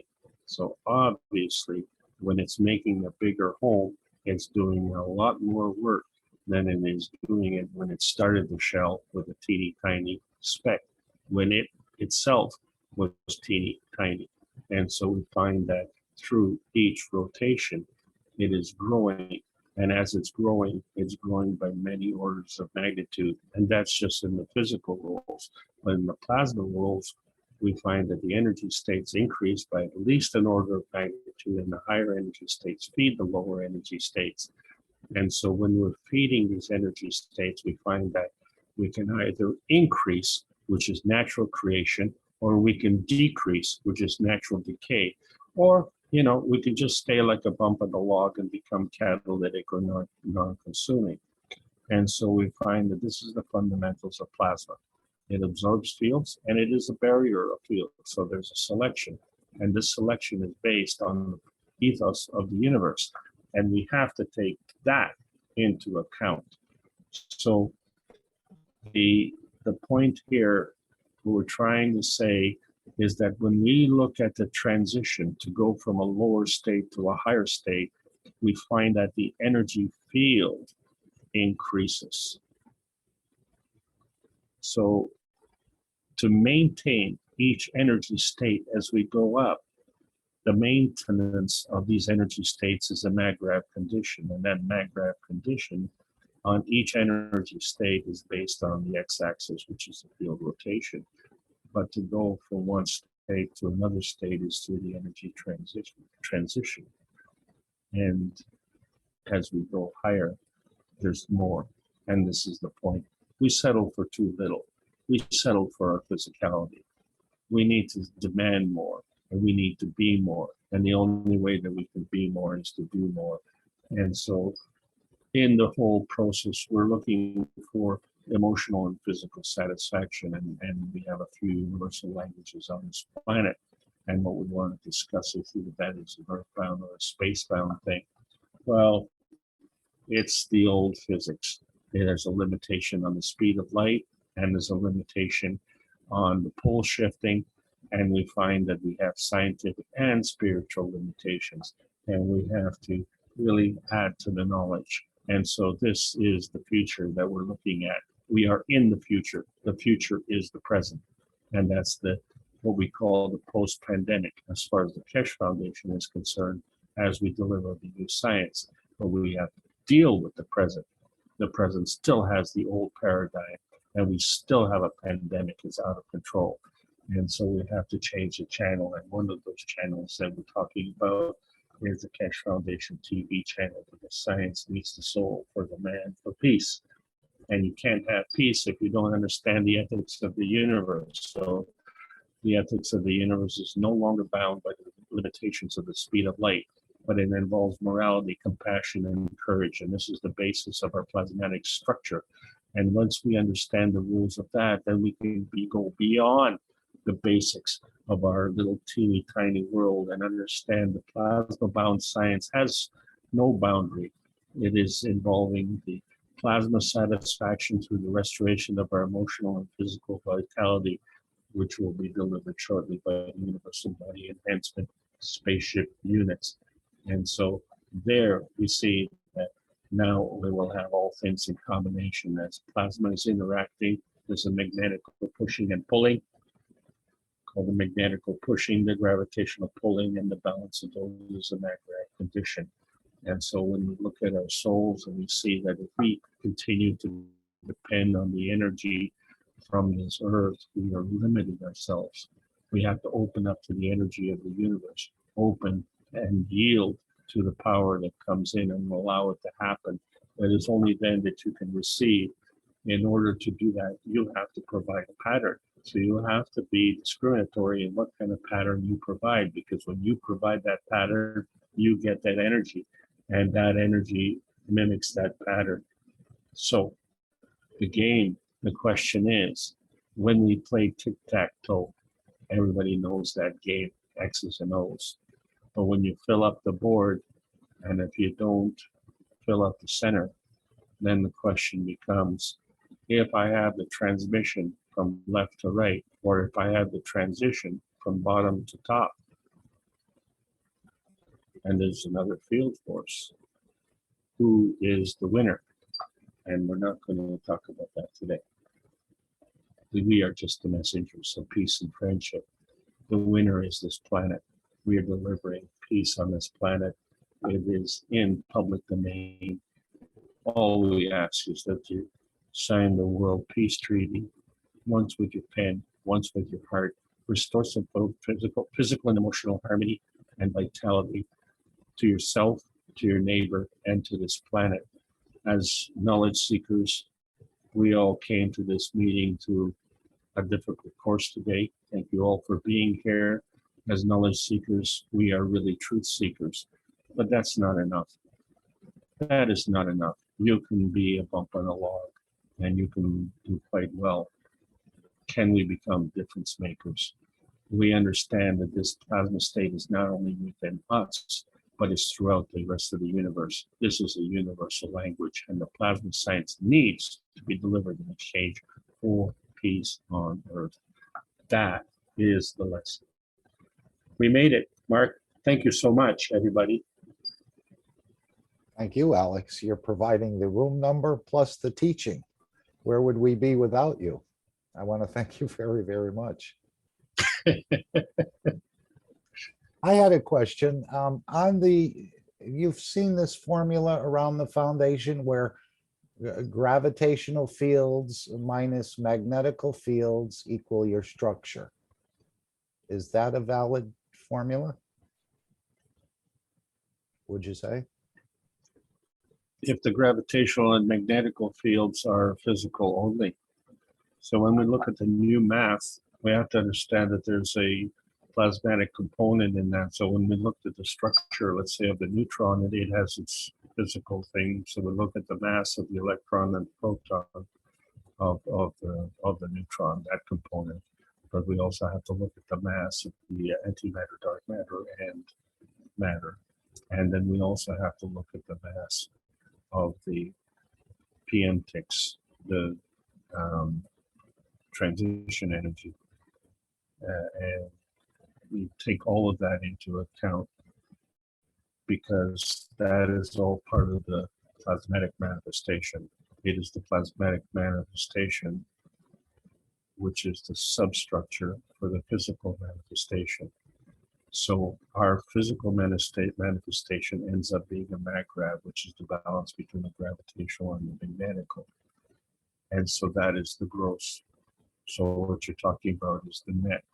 And the net is the plasmatic energy, which has been consumed in the process because we have to decrease the energy to get into the physicality. And where does that energy go? It has to retain itself in a plasmatic condition because it is the substructure for the physicality. So yeah, you're correct. If you take the difference of the gross energy, the totality, and subtract the physicality, you would get the plasmatic condition. But understand that the plasmatic condition is not mathematically minus the physical condition, because part of that, part of the plasmatic energy contributes to the physical. Okay, so the position of the physical is determined and predetermined by the plasmatic condition. And the energy that the plasmatic condition gets is based on its position between what? Between whatever. And this is the essence of the plasma science. So what I'm answering you is a question based on my knowledge, which is limited, but the advanced science, which is unlimited, and there are people who understand this, can, you know, explain it further. This is the course that we are going to be proceeding on. Yes, please carry on. Well, if I had 100 plasmas in my structure and I want to give you, Alex, 20 plasmas. If I give you the 20 plasmas, then my structure is only 80% of what? No, No? no. If I give you my knowledge, do I leave a hole in my head? If I give you my knowledge, No. whatever it is, you know, if I have $100 and I give you $20, I'm left with 80 bucks. But if I give you my knowledge, did I lose knowledge? No. That's No, the but I'm same. thinking, do you give it, I'm just thinking of this giving first, or do you accumulate like the neutron? It doesn't divide until it absorbs more energy to the ability to shoot off an electron and a proton, let's say. So, and in space, beings take the fields that they need and they give the fields that they don't need to maintain, I would say, their structure. That's right. So going back to the creation of the nerve cell, your body was created before you were born, right? You didn't have a real play in that, shall we say, from a conscious standpoint. It's after you were born, after a certain period of time, you became conscious. At that point in time, you start building up the DNA from its originating position. You know that there was a DNA as part of it because the combination of DNA and the RNA derives from the origination of the amino acid. And so when your amino acid comes in from the origination of your soul with the interaction of this environment. So that becomes the amino acid. The codification for the amino acid is based on the relationship between the RNA and the DNA, at which point they would be basically the same. So now you come into life, shall we say, life as physicality on this planet. Now you start adding to the knowledge. In order to add to that knowledge, when you look at the nerve construction, there's a rotating field. And so the myelin sheath grows around your nerves. And as the myelin sheath grows, it grows the same way the shell from the snail grows. And it's a cornucopia. It keeps growing and it gets bigger and bigger. Why? Because you are learning and this knowledge is coming in. And in order for you to retain this knowledge, and this knowledge is coming in at the speed of light and it doesn't slow down, the speed of light that it comes in is the speed of light on this planet. Okay, but it doesn't slow down. You can't slow it down. You just have to extend the path. So what you do is you extend the path to the field rotation. But if you go through around once, you come back to the same spot. Now what do? Now you have another energy that's coming into the same spot. Oh, no. You can't have two energies at the same spot. Okay, one has to move. And so where does it move? Well, it moves to another level, and that's called learning. And so it keeps rotating and rotating and rotating. So when you start to learn more, you have to be able to absorb more. And so there has to be some kind of manifestation that you can do that. You cannot maintain that physically. We see that with our computers. We see that with the network that's been crashing this weekend. Physically, we can't handle it. there are limitations. There are numeric limitations. There are communication limitations. When we get into the plasma science, we are not limited by that. The method of transition of energy is the same, but the retention of the energy through the field forces is it's different in its construct, okay, because it doesn't have that physical limitation. So we see, well, I haven't seen it. I've heard stories of it. Okay, so we see, spaceships that are small, and we see spaceships that go right across the sky. So what is the limitation of that? You see planets that are Earth size, smaller than Earth, larger than Earth. What causes that? And how do they maintain them? And so you find that there has to be a positioning between the magnetical and gravitational force field with relationship to what? So within the solar system, if we're talking about the planets, it's within a relationship of the gravitational force field of the sun and the outer edges of this solar system, which is the transitional range. So we find that the planet Mercury travels through a certain field, Venus travels through a certain field, Earth travels through a certain one, Jupiter and Saturn and so on. They all travel through various fields, and the manifestation of these planets is based on the field strength at that point.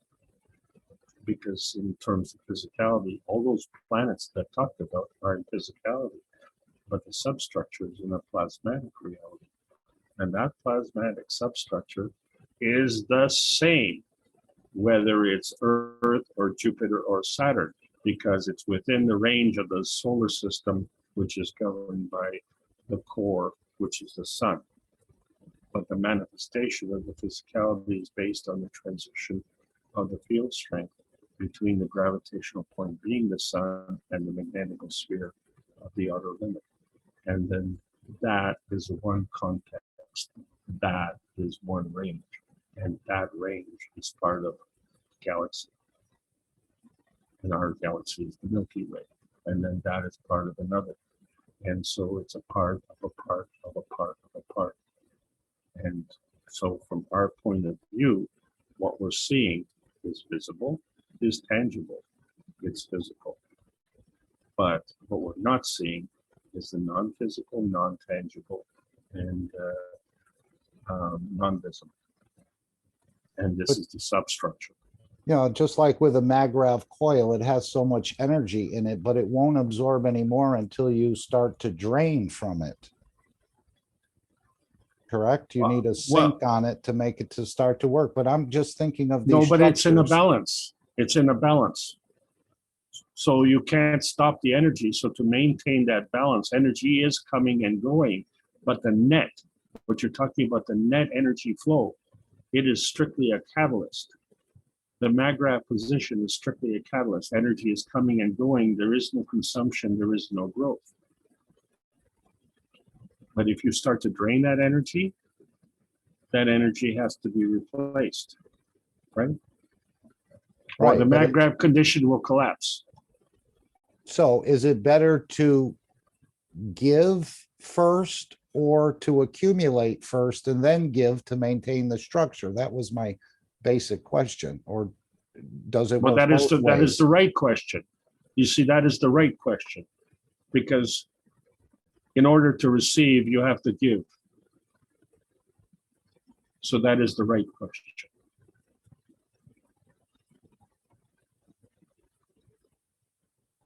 So then that old saying, it's more blessed to give than to receive, doesn't apply. Does it? Yeah, it does. But the giving that we're giving, the way that is attributed to is our physicality. Oh, we like to give presents out at Christmas. What about the other 364 days of the year? Hey, you know what? I'm taking for those other 364, so maybe I can have a little bit left over on Christmas Day that I can give to someone who I supposedly care for. That's so phony and fake. You know, you cannot be insincere to yourself. You can't. You can't lie to yourself. You always know the truth. You lie to others, or you're insincere to others, and you think you fool them. I'm not talking about you specifically. You understand? This is just a general context. But you know, we think, oh, we'll just sweep it under the carpet. Nobody knows. Well, if nobody knows and you know, that means you're a nobody. And you're, you know, what do they say in the commercial? Everybody's a somebody. Okay, and that's the whole point. Nothing is nothing. There's something that's always something, as opposed to being something else. So if you have no ethics and no morality, guess what? You're locked down. And we're not just locked down because the governments have locked us down. We are locked down because we are delinquent in our relationships. We are delinquent in our actions. And the whole benefit, the whole, what do you call it? The dividend. We have a peace dividend, we have a corona dividend, okay? Because it's showing us how life works. And what is very interesting is that the whole purpose of eradicating the virus was for our problem on this planet, it was for the problem in outer space. And so the reason for that is because we are not designed to handle it properly. What constitutes handling it properly? So what is the virus? The virus is an energy pack. And this energy pack is seeking a gravitational home. And so it'll use us as the gravitational home. If we are not sophisticated enough to deal with it and convert that energy. So there's two ways to convert it. One is through depletion, and the other is through conversion. And when we convert that energy, then we understand that we can convert that energy to a food. So really, the delivery of viruses within the universe is actually an energy delivery system.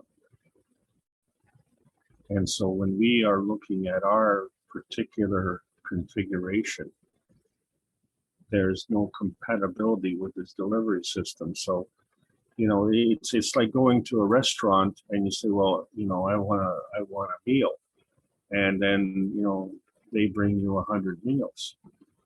Well, you know, you'd just be overflowing with your abundance, and it would be a tremendous waste. Well, the universe doesn't work like that. You only get what you need. And you get as much as you need, but you only get what you need, you don't get any more. And the reason for that is because you have to give. If you want more, you have to give more. And so you become a facilitator, a co-communicator, a co-creator, a procreator. This is the point. This is the whole essence of energy transmission and energy transition. And our skill in being able to do this is how we become more skillful at plasma science. And we are just at the beginnings here. Okay, so what I'm trying to do is to give a basis of understanding to try and bridge between the old science and the new science, and to go through all this gobbledygook of the spirituality and understanding how the spirituality works, and how to figure out how the science works. And, you know, I don't know about you, but when I talk to scientists, invariably we come to the point, and the answer is, I don't know. And that's not acceptable. So we have become a race where we are settling for the lowest common denominator. And the lowest common denominator is of the lowest energy level.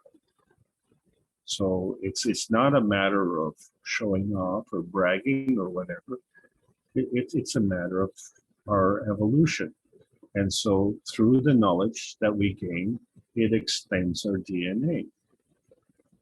And so when we transition to another state, we take the combination again of the RNA, which we came with, and the DNA, which we've added to, and take the combination of the two. And so you could say that the RNA is the spiritual and the DNA is the scientific, and you combine those two, and we take this as a plasmatic knowledge and we go through and the rest of the universe. And what is really most exciting about this is because when we're turning the world upside down, we are advanced creatures because we can not only transmit spiritually, but we can transition physically. And we're not the only ones that can do this. There are others who can do that and transition back spiritually.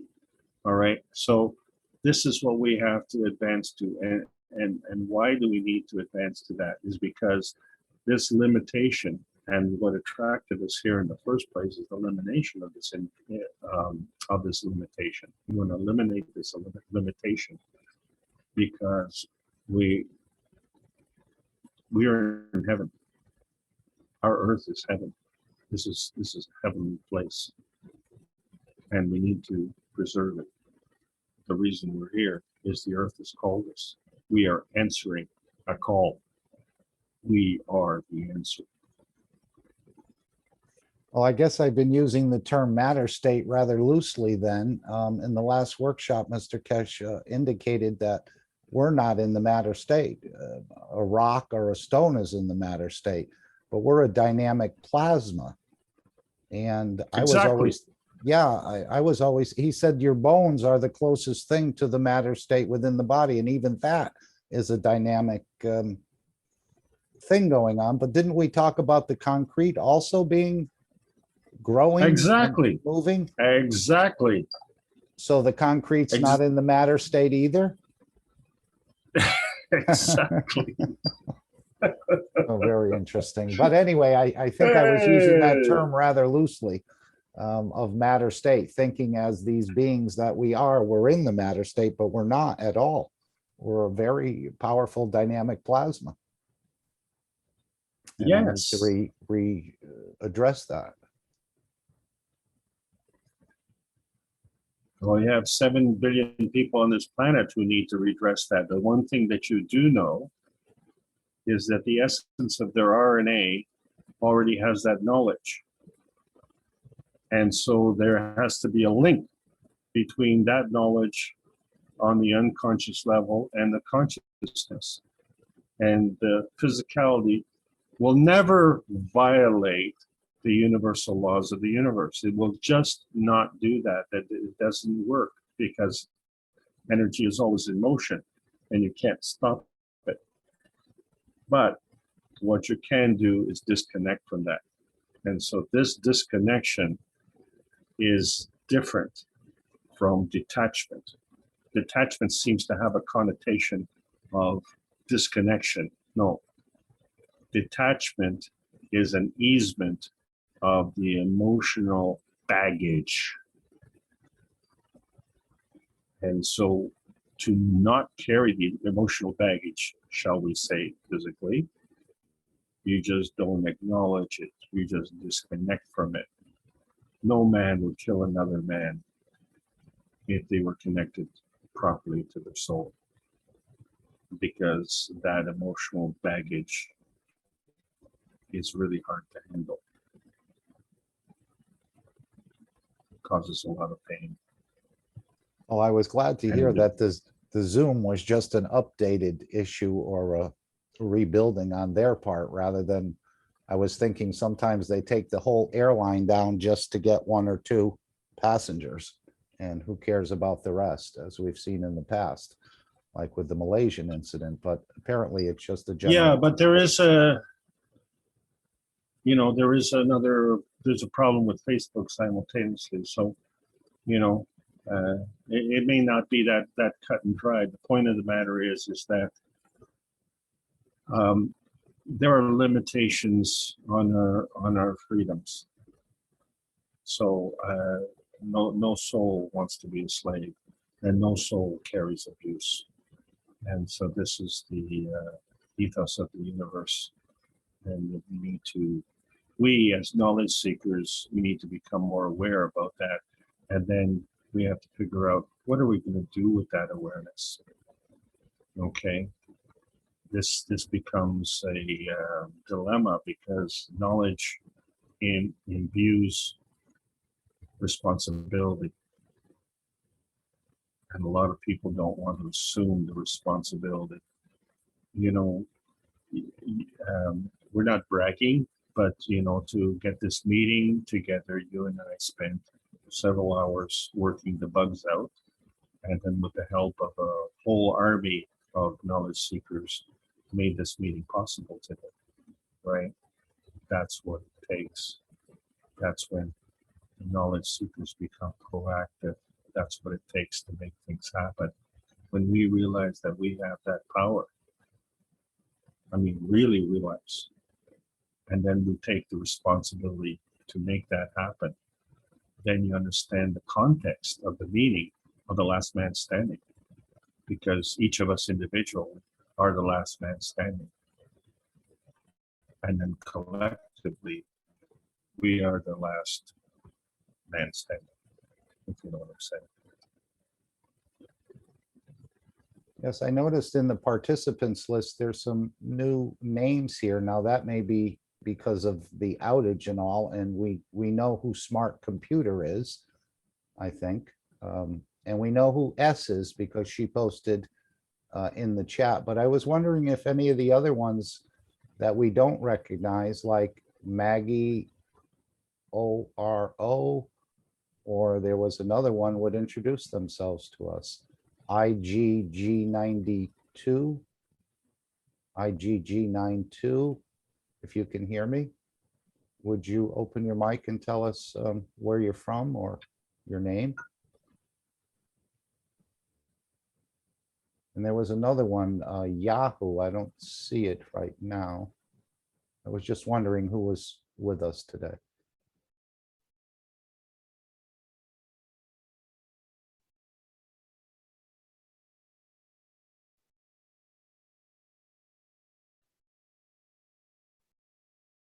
Okay, no problem.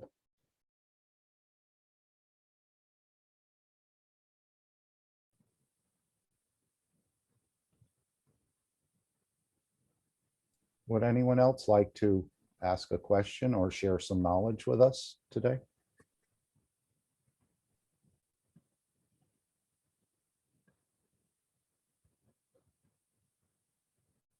We do have 49 participants here. I think Mr. Kesh will come back in a moment or two, hopefully. Mark, I mean, Alex, when you started answering Mark's question, you said when you're born, but isn't it when you're conceived, your soul starts building your physical body inside the womb? Yes, for sure.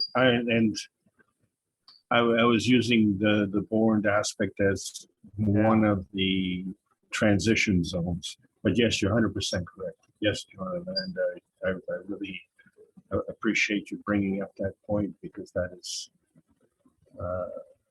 something a lot of people don't understand. The way we describe it, obviously, is that we were a glint in Daddy's eye, right?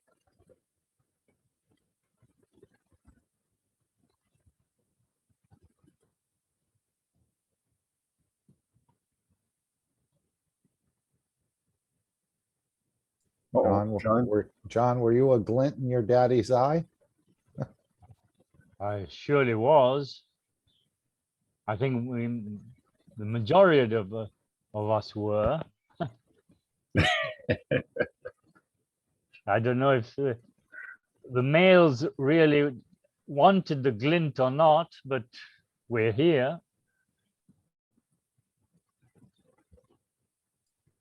Right. Who's the hunter and who's the hunted, as he had explained to us when you go out, or the apple example. Is it the apple in the refrigerator calling to you, or is it you calling to the apple? Or when you go out and hunt, are you the hunter or are you the hunted? Well, it all depends on what if you call it magnetical or gravitational. You're irradiating magnetical, but the gravitation is pulling from the other side, isn't it? The knowledge is quite deep.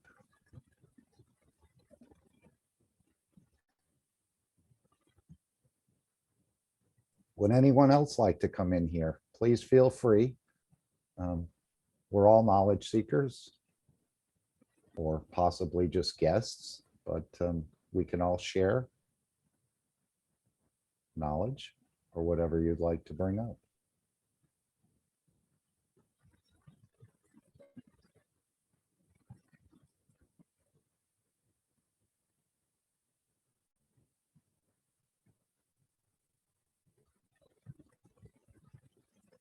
Hello, it's Salomea. I have a question for Alex. I didn't understand quite well the relation between the DNA and pH of the blood. Oh. And Yes, so yes, the telomeres, or I don't know. I don't know if you no, you didn't speak about telomeres, but you said something about perpendicular, and maybe we can see these slides and remember. yeah, let me try and get that slide up. Yeah. But this is an interesting subject because, again, it talks about the limitations.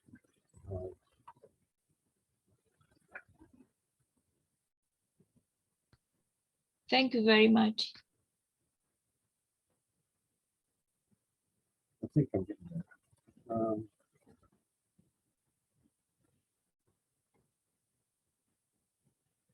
We've all gone through a lot of technical learning today that we need to learn how to do this better.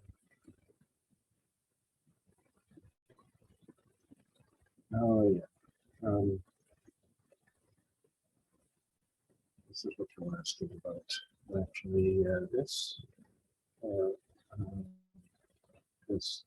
So this is a fact. If you look at the DNA under a microscope and you see that there is a change in the way, if you look at the DNA as a sine wave, and if you look at it as two sine waves together, and so what are these sine waves doing? They're creating like a ladder, but it's a wavy ladder. And so sometimes we only think about communication along the line. So let's say if you have two codons on the red line, and you say, well, the interaction of the field is just along the red line. That's one direction. But there's a red line and a yellow line, and so there's an interaction of the field there. But then there's also a distance, a gap between the red line going up and the red line coming down. So it's kind of like if you look at one peak of the red line, that would be like a mountain. And if you look at a peak on the other side, then that's another mountain. And to go from peak to peak is a range. And so the gap between there, well, we might have a valley. And so we can go through the mountain to go from one side to the other. And then we can go through the valley to go from one side to the other, and then back to the mountain and go through again. And so this is transmission. We somehow can go through all of these things to get to the other side. So that's one way to communicate. If we can't go through, then we have to follow the red line, okay? So, and we may have to get to the other side by leaving the red line, going to the yellow line, going through, and then coming back. These are all possibilities. But as the pH changes in terms of our physicality, the DNA extends. Well, this causes a change in the field strength. This causes a change in the communication. And we know this for a fact. So if you look at the DNA of a healthy person, you see a nice squiggly line. And if you look at the DNA of a deceased, the DNA will be flat. And this is what they call flatlining. And they just show that on an oscilloscope in the hospital room when your heart stops beating. And they say when it stops beating, it's flatlining. But it's the same thing. Your DNA flatlines also. And so we know that there's a range. There's a range between the flat line and we know it's between the curvy line. And so there's in between. And so this in between the healthy and the death we call unhealthy. And how unhealthy are you? Well, you can, the body has a tremendous resiliency. So obviously, most of us are not completely healthy. And this is part of what we call aging. And so in terms of a physicality, what you're referring to as the telomere, and you understand my knowledge is limited, but what I will tell you is the understanding of the telomere is that every time a cell is created, or shall we say replaced, which is what happens to our cells, obviously a certain portion of our cells gets replaced and regenerated. Not all the cells get regenerated at the same time, which is how we maintain our MAGRAV condition. But as these replacement cells come in, they seem to have discovered that the telomere shortens. So in other words, every time a cell gets reborn or recreated or replaced, the telomere shortens by, say, a unit of 1. And so they have apparently quantified the number of telomeres in a cell and determined the maximum age of a person. So in other words, when you're born with the maximum number of telomeres, and then when you die, your telomeres are no longer able to replicate. So this is a physical explanation of what is happening in the plasmatic basis. But when we look at RNA, the RNA is the original transcription. As John said, we were talking about, when you get born, and you talk about the glint in daddy's eye, if you will. So this RNA has a transcription, and it is basically constructed the same way as the DNA, but it is perpendicular to the RNA. And so we find that there's an interaction between the RNA and the DNA. And we reference the RNA as maternal and the DNA is paternal. And the reason we say that is because the RNA is the birth of the child, if you will, is in the womb of the mother. That's how we understand it at this point in time. So that would be based on the RNA, because you have no physical experience. You have no life experience. You have no life interaction with the physicality of this environment of this earth. So the RNA and the DNA at that point would interact, but they would be the same. In other words, the composition of the RNA and DNA would be the same, because that is the origin of the creation of our physical manifestation. From that point on, we have an interaction with this environment. And so this environment not only involves the growth within the womb, but also the growth within this planet, which is also rotating and interacting with the sun and the other planets. And how much do we take into account? Well, for our purpose of discussion, we're just going to take the DNA interaction into account to our presence on this planet. And so one of the things that we found with the plasma science is its capability to restore energies. So in other words, we can take, let's call it genetic modification. And if we take a seed from a plant and we, shall we say, prepare it in a plasma water, we find that it will not pick up the regeneration, right? We're saying the seed is the regeneration for the next plant. the seed was created by the old plant and it becomes the new seed for the new plant. So based on the discussion with the telomere, the new seed would deliver a message based on the termination of the old plant. Well, in the plasma science, the beginning of the new seed is based on the origination of the seed. So we find the reversal of the gene modification because the gene modification is done on a physical basis. And the plasma science is a manifestation of the plasmatic basis.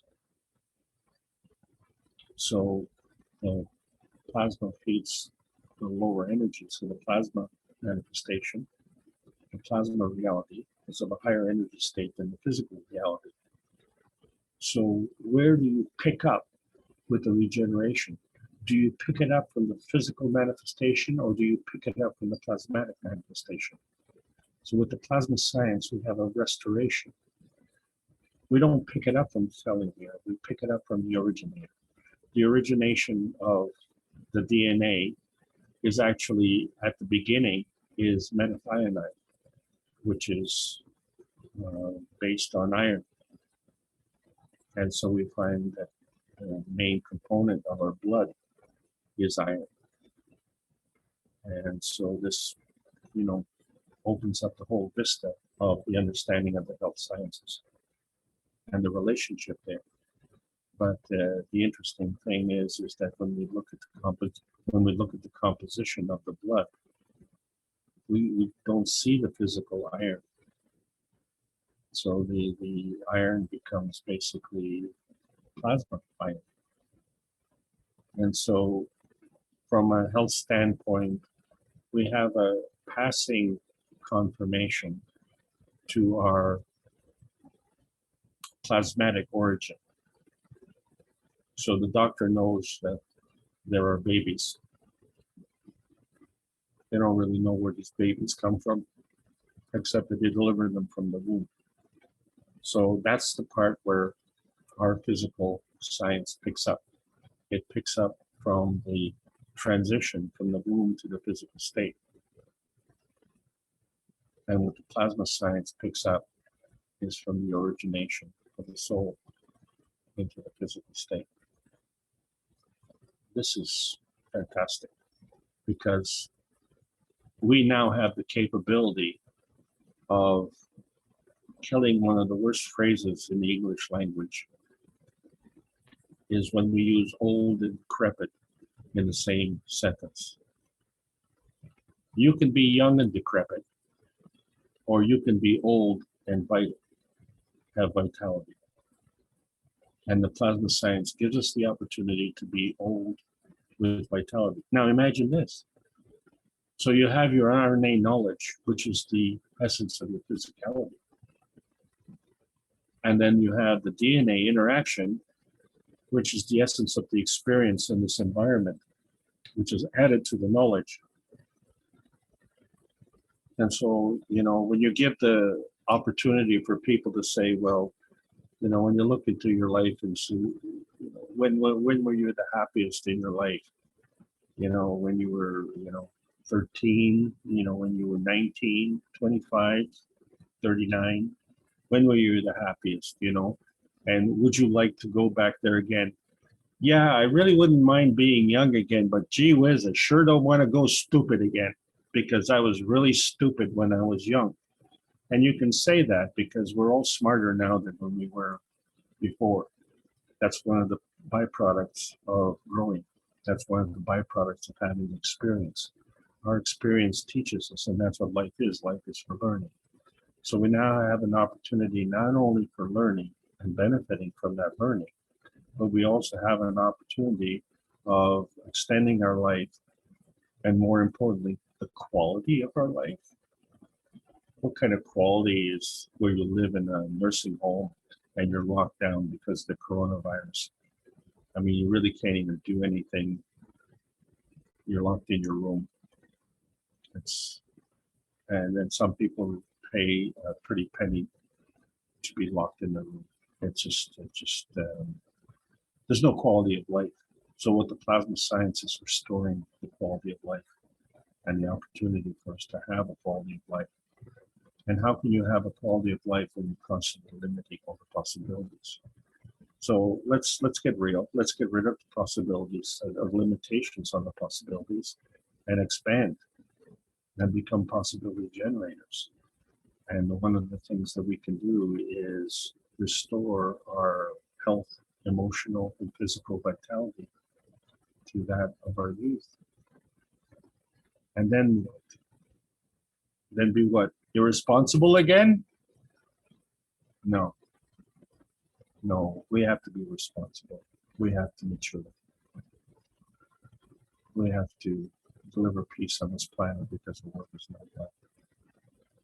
And we're not alone in that wanting. We want it as a humanity. The earth wants it as a being, as a physical being in the solar system. And the universal community also wants it because no one wants to hang around with a hooligan. So the future is very, very exciting. I'll give you an example, one more example, if I could, please.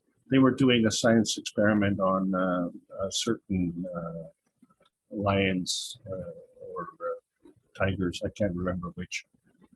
And they couldn't tell the difference. And so they decided to tell the difference by the markings on the body.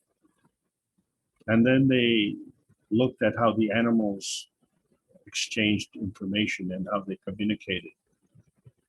And they looked at the notes that they took and they said, well, I know this guy, he has a black ear and a white ear. And then this other guy, he has 2 spots on his tail. And another guy, he has another marking on his hind leg. And you look at the way the animals communicate, they don't look at the tail or the hind leg. They look into the eyes of the companion animal. They look at the face. They communicate face to face. They don't need the markings on the body to tell who they're talking to. They know perfectly well. So the scientists who were doing this study scrapped the whole system and they said, well, we have to look at the face. We can't see the fur on the face. We have to look past the fur. The fur is just a physical covering. That's one of the things that we're using with clothing. We don't just use the clothing to keep us warm, but we also use it to hide our identities and hide our true nature. It becomes a stealth maneuver. It's really a sad course of activity. So when we're dealing with the plasma science, don't look at the physicality, look at the soul. Understand who you're talking to, understand what the intentions are. And, when you have that capability, then it's a lot easier going through life because then you don't become a victim of the abuse and the deceit that goes along and you see the truth. And if that's what you want to exchange your energy with, then that shall be. And we get to choose what we want to exchange our energy with. So that is all part and parcel of the growing. The growing is all part and parcel of it. This is when I became exposed to this, all I just wanted to do was get rid of my wife's cancer. And I did. And then I had to learn about how life worked. Well, I wasn't ready for that. That was not, I didn't sign on for that. I just like get rid of my cancer and that would be great. And then you have to find out what the rest of the story is. And it's been an exciting journey. And the nice part about it is that we're still only at the beginning of this journey. And now we have what I call the dividend from the knowledge that we're gaining, the learning part. We're learning about what's working and what's not working. And so the new knowledge is opening up that possibility. Didn't mean to ramble, but this is just, this is part of the class today. This is how our DNA is affected when we create a sick planet. It becomes acidic, and our DNA responds. That's all. Very simple. It cannot hang on to its energy, and it starts to release and relax and expand. At that point, we have a disruption of communication. And we all know how detrimental disruption of communication is. So the new science is going to show us a new way to communicate, the way the animals communicate, the way the planets communicate, and the way the universe communicates, and actually the way the Creator communicates with us. Very exciting times. Thanks so much. Beautiful question. Thank you.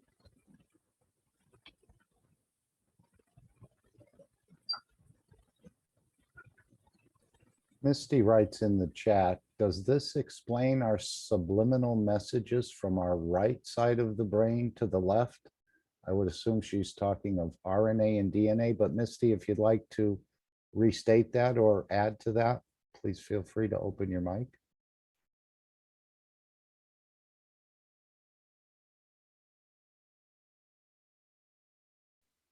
I was wondering if it was the subconscious rather than unconscious, more than subliminal, but the underthoughts being subconscious that comes through, like when you think of somebody and they call you, or do you understand? Yeah, Misty, you know what? The subconscious and unconscious is actually the same thing. Okay, I just wanted to clear that. Or Yeah, because the unconscious is not something, like you're either conscious or you're unconscious. And so the subconscious is the construct, is the substructure for the consciousness. So the construct of the subconscious is the plasmatic reality, is the plasmatic construct. And the consciousness is the manifestation of the physical reality. Right? So interestingly enough, what we do know is that when we go to sleep, we leave the consciousness behind, if you will, because the consciousness is preoccupied with maintaining our physicality, maintaining our face, if you will, so that when we wake up in the morning, we have a place to go to, and we know where to go, right? Because there's a connection, and that connection is subconscious, right? And then the interesting part, of course, is, well, what goes on while we're sleeping? And unfortunately, there are people on this planet who believe that if you say sleep for 8 hours, which is a third of your day, that's a waste of time. But the truth of the matter is, allowing your soul to travel without the burden of the physicality, you become more effective, because as you go into the higher energy state, you become more effective by many orders of magnitude. And so those 8 hours are not 50% of the rest of your day. Though that third of the day that you're sleeping, you're probably doing, for a mathematical discussion, 10 days worth of preparation for your physicality. And so you find that in the 10 to 14 day period is sometimes when your physicality manifests into something that you were thinking about a couple of weeks ago. Because preparation is always done in advance. And that's how you do that. So your soul is never going to guide you into the wrong place, because your soul is your friend, your soul is you. But it's how we interpret that. And if we want to interpret the soul as being an inconvenience that takes away at 30% of our daily activity. Okay, well, that's your limitation. But if we look at the benefit that we get from our soul travel, and we understand the divine is the builder, then we just have to ask ourselves the right question. What are we building? What are we creating? And we understand the destruction and creation are actually the same thing. And we find that when we build something, it takes a lot longer than it does to destroy something. So we have to have care, compassion, respect, and understand the ethos of the universe and behave accordingly. And we don't need police force and man-made laws to tell us how to operate. The universal law has provided us with everything that we need and has delivered that. If you want to talk about physical manifestation throughout our DNA. And from that we add to our DNA, that's the knowledge. And so the knowledge adds to that. That's another great question. Thanks. Thank you.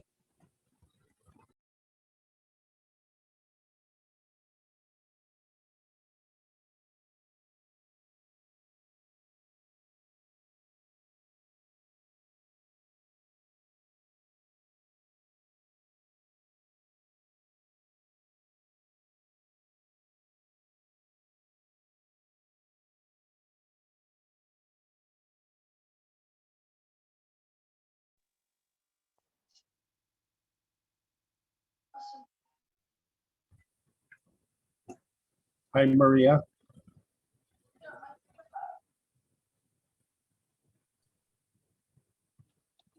Maria, would you like to make a comment or add to the knowledge? I can close her mic.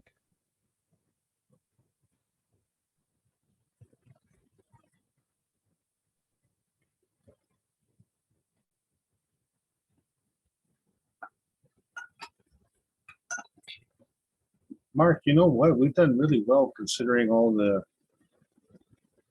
Yes, you've difficulties done of- very well, Alex. You've carried everything yourself, supporting you with the background with our souls. And we elevate your soul for being there, always being there, never missing a week. And never missing a week in so many other platforms as well. I know you're with the Portuguese teams and different teams around, and we thank you for that so much. Is there anyone else who'd like to add something or speak a few words? Dean, I don't know if you can hear me. How are we doing in the studios? I'm sure you're frantically working, as with Zoom. I think they're upgrading and moving or doing some extra work over there. And of course, this week is when the delegation from Iran is going to meet with the American delegation in Vienna. And isn't that so coincidental that we just happen to know someone in Linz and the surrounding areas that'll probably be in Vienna. Mr. Kesh, are you going to be involved in that this week? I think they were talking, was it Wednesday or Thursday? That the negotiations would continue, although the article I read said the Americans are going to be there, but they're not going to participate. Or maybe they're just in the background. Not that I'm asking for any precise details or anything, but apparently things are going forward. There is a meeting set up for Vienna. We know of it for about a week, but we just gotta wait. Just gotta wait, because the present Iranian government has no right to negotiate. It's just a meeting. The strict instruction from His Eminence Ayatollah Khamenei is that there is no negotiation. They are just talking, and as only 1 month of the present government left more or less in power, they have no rights to conclude anything. So we're just waiting. We wait to see if the only move will be what we suggested, but we'll see how it will go. End of sanctions without question. But that's something on the card. See what happens. Nothing more can be said till. And Vienna is not coincidental. You were very correct. And we'll see.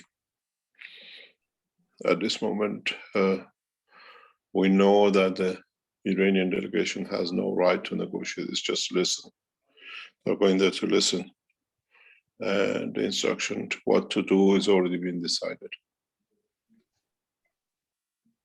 I can see the other governments lining up as well to want to be involved with Iran, as well as maybe they don't voice it publicly, but we all know the reason why certain people are at the negotiating or table right now, because of the advanced technology that you have provided back in, was it 2008? There is more to it. There's much more to it.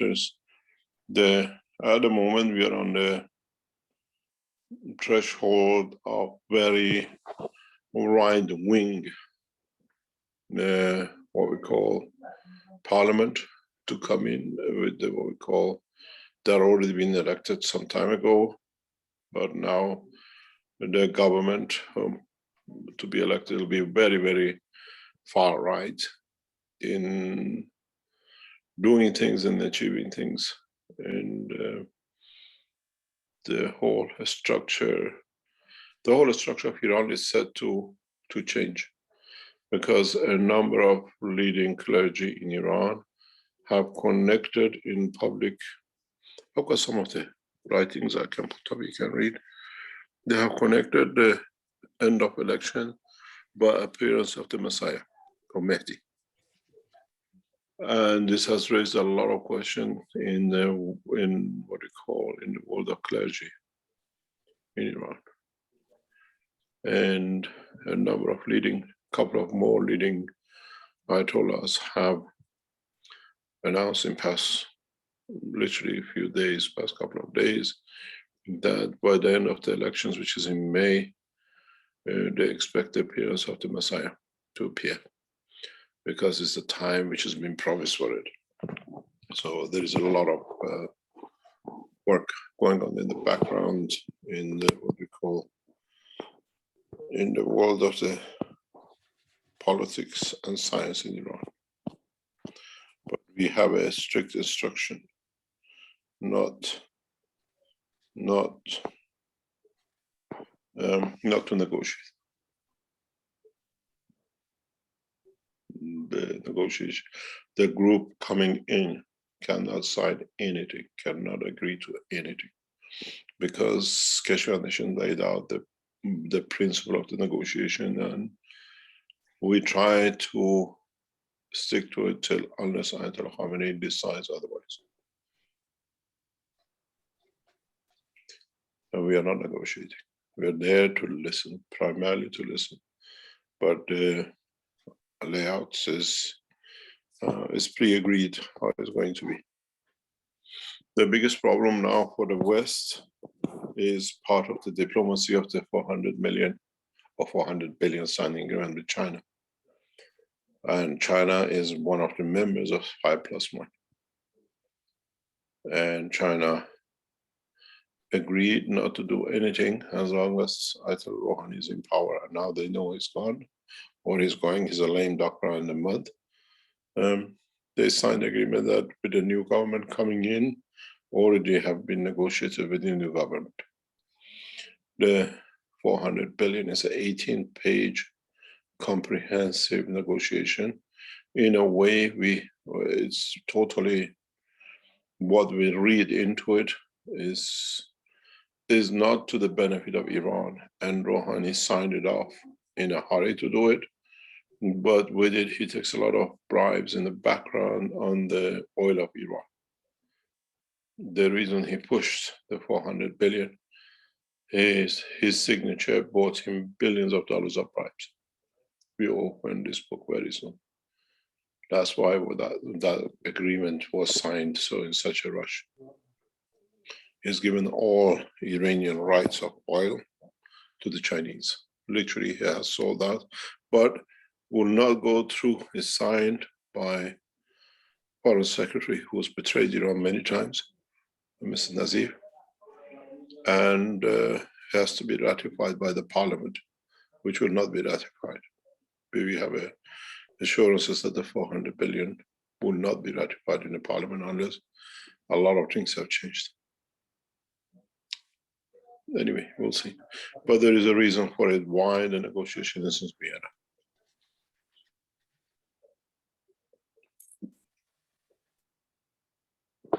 Could you give us a definition of an Ayatollah?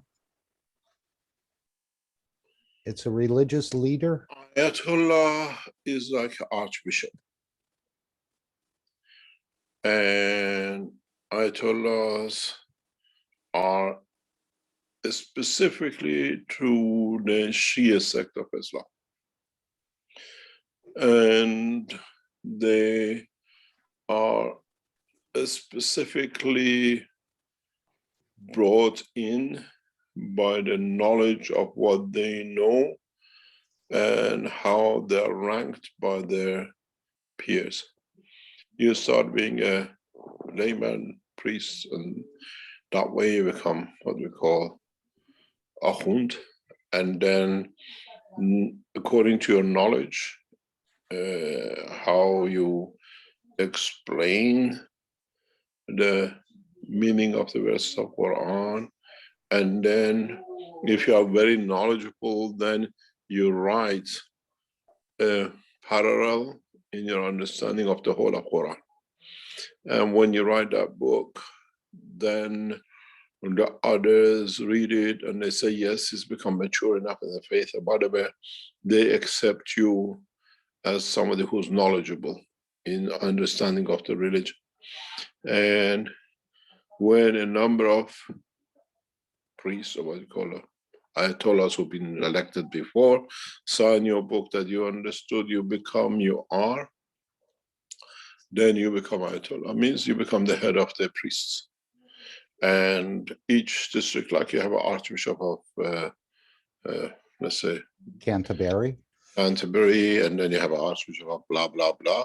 These are, and then you have one head, which they accept to be higher than the others.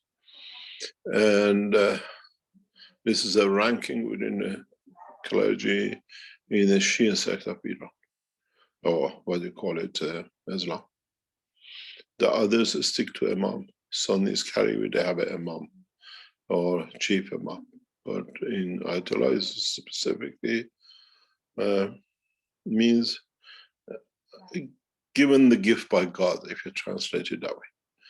And Iran in its history has had a lot of problem with this process and the way that the British have broken into this rank. And there are histories in Iranian history that some of the Ayatollahs, which were elected or selected to become or were agreed to become, were not actually even Iranian, or they did not even understand the verses of it.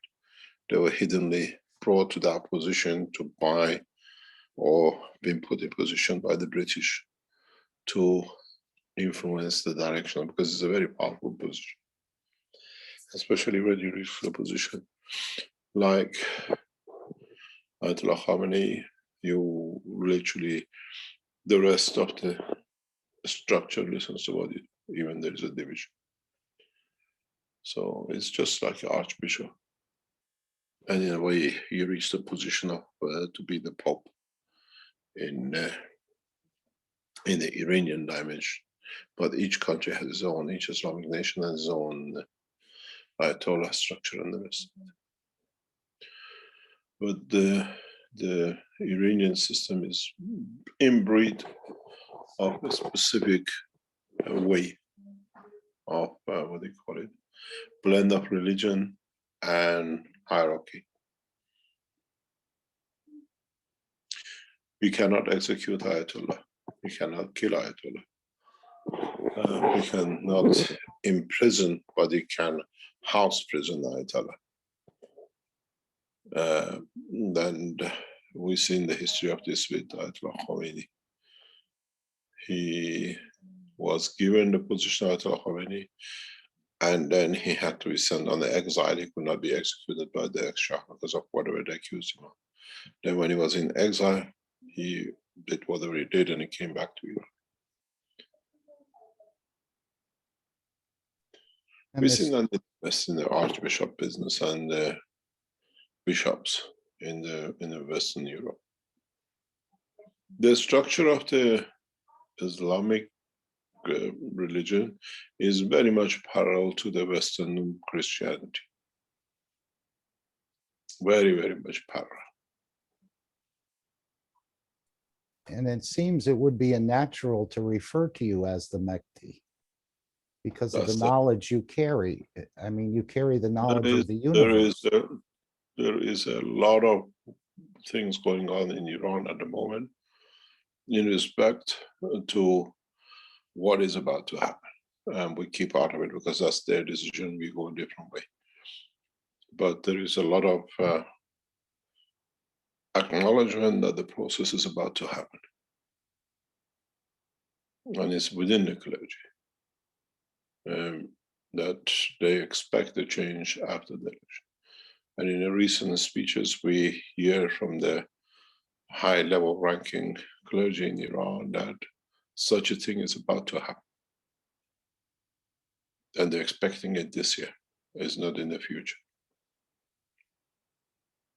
And haven't the rabbis in Israel referred to you as the same? That is to do with sits with what we call the Jewish structure. There is a parallel process which has started, and if you read, I don't know if you received the last communication of the Ayatollah Khomeini while we were teaching a few weeks ago, the beginning of the speech starts in a way to talk that the one who will come will unite the human race and bring and has an influence internationally, and it's about to happen. So we have to wait and see the process. But in the structure of the Iran today, the number of leading colleges have announced this, the possibility of there. It comes in coincidence after the elections. We have had two such a report 2 weeks ago and two recently in past 48 hours.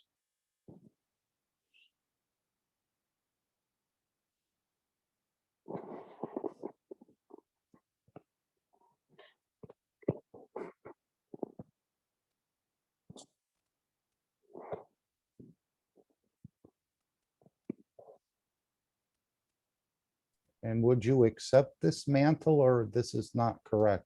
This is not correct. This is not. We are not here to claim, we are here to unite. And this will take a lot of time.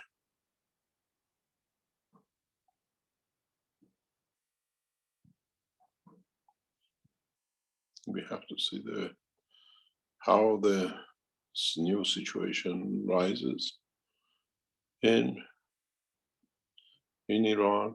At the moment, next 60 days is what we call a very fluid situation, because it's like what we saw with Trump in the last weeks of his position. He tried to do a lot of things, but with this current situation, we know more or less who's going to be the next Iranian president. Extremely far right to the benefit of Iran, and very much in line with the thinking of the Keshe Foundation, and very much in line with putting the betterment of the society ahead of nationalism, where we will see we see new style of management, very much forward-looking, outward-looking, and very much open-minded towards the Iranian society as a whole, not protecting dogmas of the past.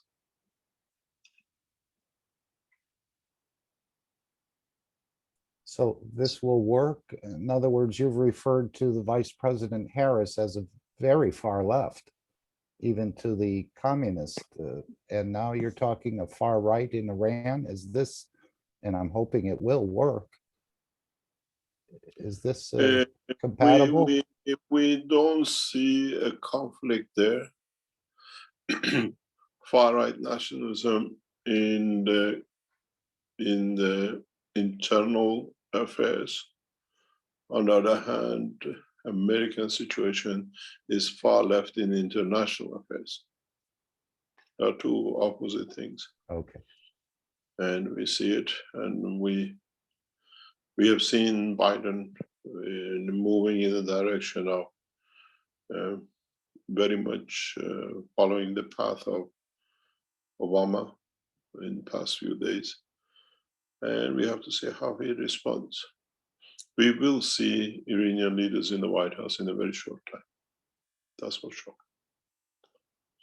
And we will see American leaders in Tehran. That's for sure. The time of the conflict and carrying on with this nuclear business is over, but we have to see how it will be resolved inside Iran in respect to many things.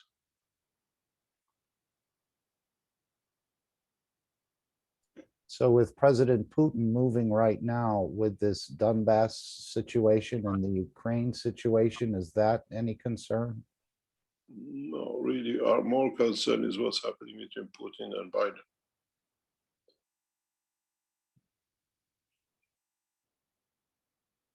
If Biden doesn't change his position in what he's taken in past few days, I think we'll see a rapid cool down in the affairs of the Russians and Americans, if he doesn't take his word back what he said. Yeah, they're talking about going to this DEFCON 1 and then it'll all be glossed over. No, but what he said is out of character I agree. and out of position for a world leader to make another world leader accuse him of such a thing, what he said.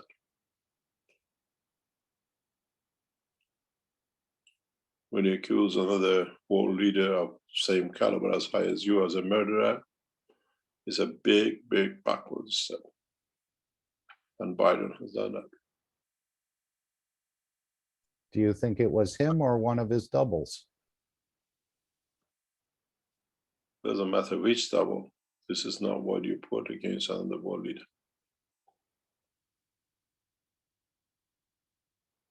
As we said in a very recent communication, if Putin has done what Biden accuses of him, Biden as a vice president has done tens of thousands times more.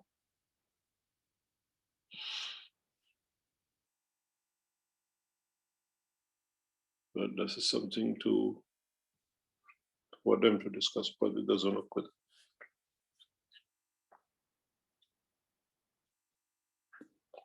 We expect a lot of move, but it's the usual transition in every year when you have the first year of the number of world leaders change in this year after the American election. And these are key position world leaders will change. We most probably see in Germany, we also see in Russia, change of leaders. And then we have to see what is the new setting comes into.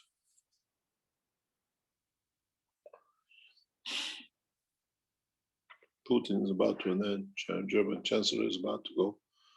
And we see how they interact.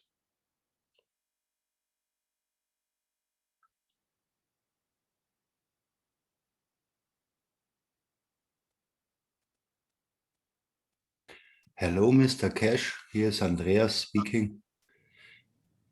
Can you tell us which role Vienna plays, because they are a point of meetings, international meetings, and why here in Vienna? We, Keshe Foundation, requested a meeting to be in Vienna because we cannot move. That was one of our requests, original requests, some months ago. Because of the corona, and secondly, there are a lot of things happening. We have to see.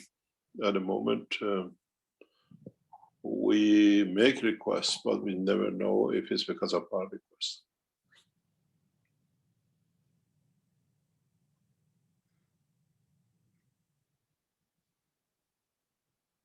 And why it's also in the past, 10 years ago, for the nuclear contracts with Iran and USA and so on, a place where they meet all the time? This is a point where it's comfortable to work. Vienna is a very comfortable position for us to carry out the new situation.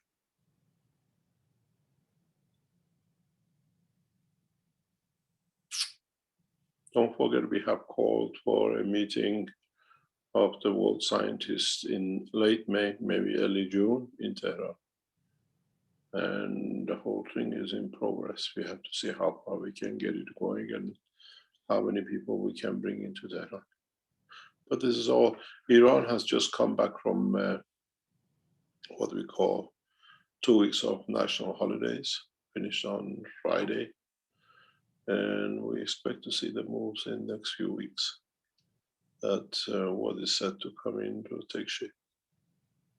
If Keshe Foundation be appointed to enter into negotiations, we know the terms is pre-agreed, and the Americans don't want the Keshe Foundation. What we announced, we agreed on. We saw the rush for this meeting in the past 2 weeks. Since 4th of March, I laid out the way we see and the way we open the Iranian nuclear industry. It all coincides with the announcement of 4th of March that we will open Iranian nuclear technologies for teaching. And this is what they are trying to preempt in the negotiations of Vienna. But the decision sits with Ayatollah Khamenei, not with the present regime in Iran.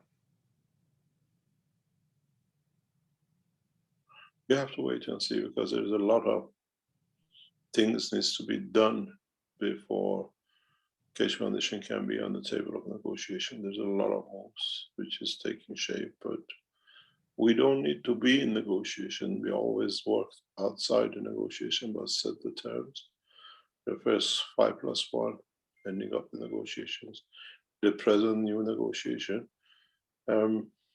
The structure is how the world sees itself at this point in time and where we can go. And we have no choice to go. I mean, from Tuesday onwards, you will see a lot of changes moving around the world, what we call economy, and in a way of scientific influences. On Tuesday onwards, you will start hearing a lot of changes from take shape. You got to realize that when you speak about NASA, they are stuck in jet propulsion. They're not going anywhere. The plasma technology is years behind, and it needs a boost. It needs a change. And I think it's better the way we set it out to distract the humanity with a new knowledge than what Corona has brought. There's a huge number of scientists who can do a lot.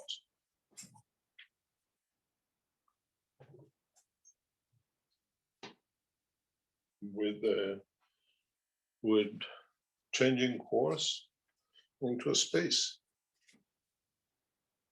If the world government distract the world to a new science, a new technology, and instead of arms putting a space ahead, then we have a solution. We definitely have a solution. And this is the way it needs to be taken, what we call position. But you have to understand there is a problem. There's a huge number of problems which needs to be sorted out, needs to be ironed out.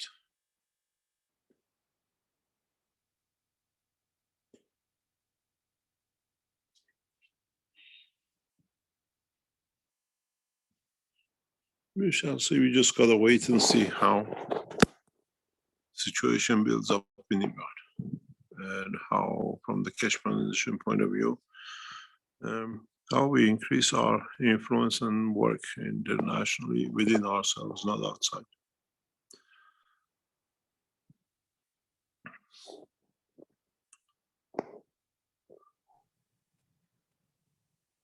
Mr. Cash, this is Ed. So my question is, and you kind of addressed it somewhat, but we know it's going to take a long time for the religious and political structures of the world to come to grips with the changes that are happening and to make adjustments and stuff like that. But you were talking also about the foundation's ability to work outside of this. And from Tuesday on, we would see great differences and stuff. But that's the essence of what I keep wondering is how much does all this political and religious feet dragging and time that's going to be taken and stuff, how does it impact the introduction of the technologies to the humanity? It goes its own pattern. I always say we are impatient. Everything takes its time. Everything needs its time. I remind in knowledge seekers continuously, people around me just needs time. Everything will happen on its own time. We want to push it, we want to bring it forward, we want to change it, it won't, because it's a structure which it's got a pattern to it. And it's, when it comes to the right, what we call time, it takes shape with the way it should be. We can't push it, we can't, just because we want it, it won't happen.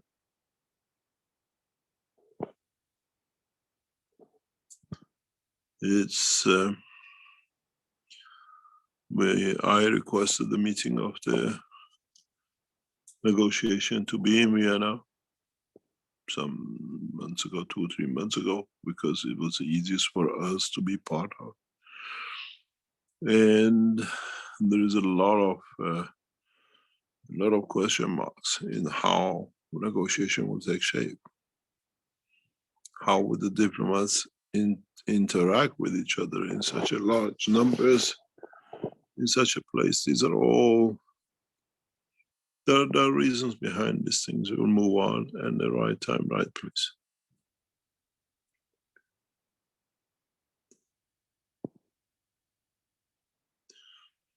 You will see huge changes in the coming time. We work as an independent organization, but we work within the structure of the government, within the structure of the political structure. I have requested from, it's very coincidental when we receive information. I was explaining to knowledge seekers.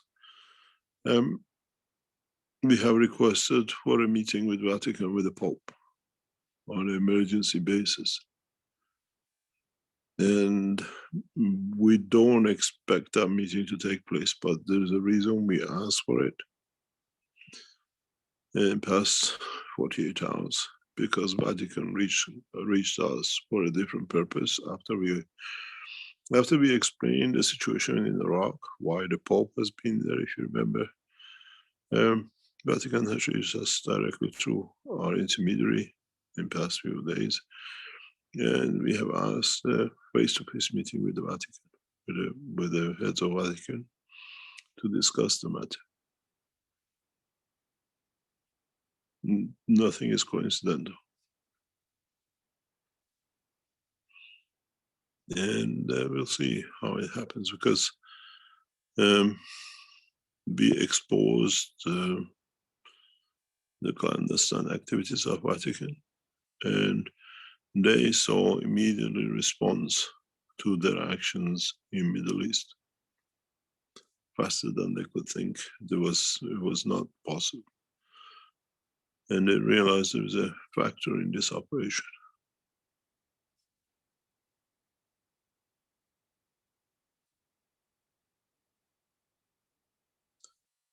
But we'll see. We're a scientific organization with a lot of inside knowledge.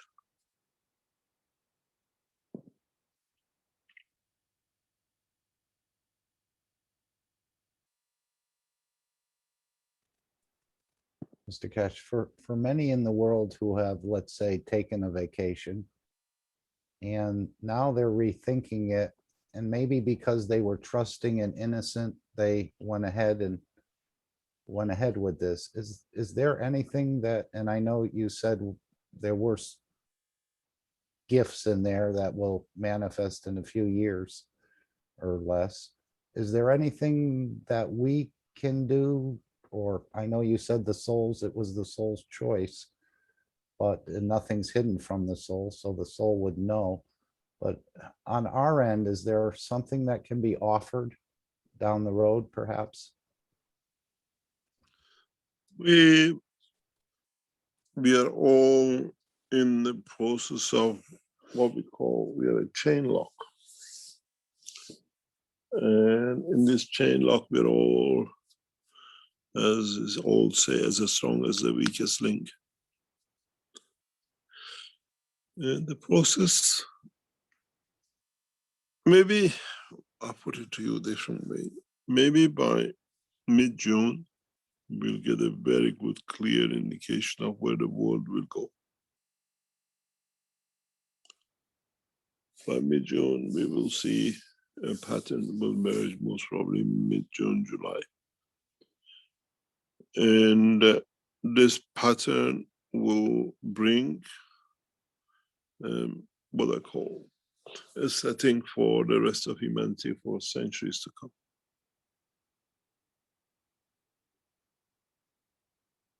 We will see,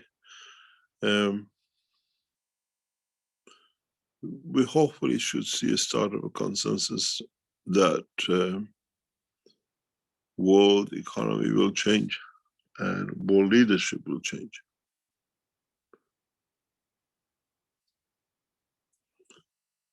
But that's what is said to be done. After 21st of March, everything has moved in a very, very positive direction. As we said, it's a change, and the change has started, and we see a lot of things in the background moving. There's no way, there's no chance that mankind will go into the wars that we've seen, and there's only solution left, what we're going to do with this position, with this new position that we cannot fight anymore. Putting Vatican initiated a war in a trip to Iraq, which was immediately nipped by the butt. And the Keshe Foundation was the main instrument in doing it. They're very open about it, very, very open, very direct. The Vatican planned a huge next war in Middle East, and they went to finance it. And this is the way then the rest could follow, and that would not.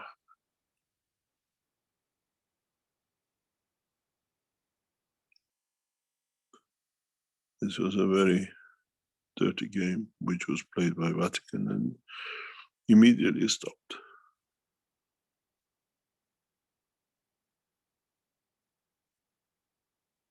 This is the next step, what we're going to do with all these assets. Huge amount of knowledge and technology, companies which can deliver a space technology on the edge and develop that way, where there is no more wars. And this is where the new proposals will come to. We just gotta wait. There is a huge gap in the world leadership, huge gap. We have world leaders, but we don't have a world leader of the caliber to bring all of them together.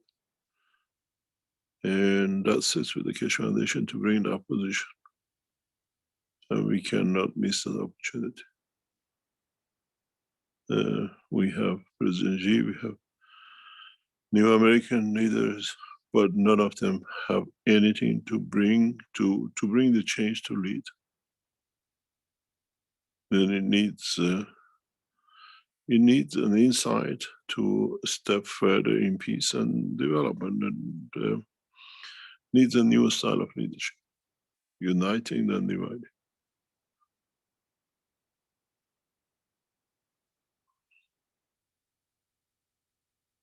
We shall see how it shakes shape and how it will be.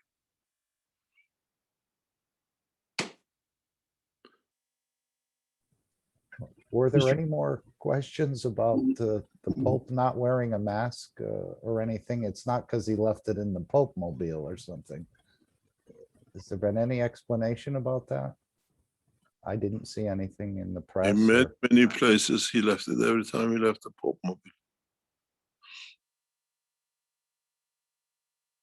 No, there is a there is a bigger picture of work, and we'll see.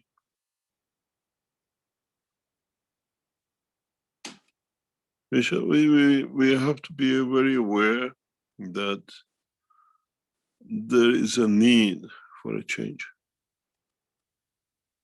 because maybe they can push the situation by another few months in respect to Corona, but what if after 6 months, after a year? How come people freely live in China? 1.4 billion people live more or less with no restriction. How come it's only in the West which is taking shape in this way? And forcing the biggest problem the world sits with is the head of WHO. If that gentleman is put into prison and with its allies or taken off the table, we'll find out the whole of Corona situation will collapse. If the team of WHO has been taken off and replaced with a new team from World Health Authorities, there won't be any situation with Corona.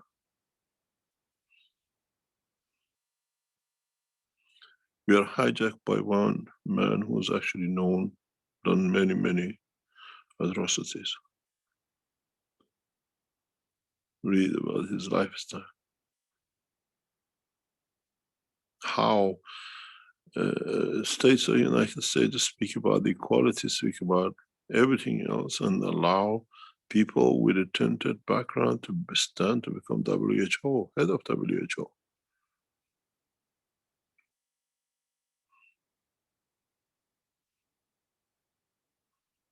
How can we allow these kind of things to happen? How we allow nations with most crime to lead us? This is all, there's a need for a change, and a change from not fighting it, but setting up a new way.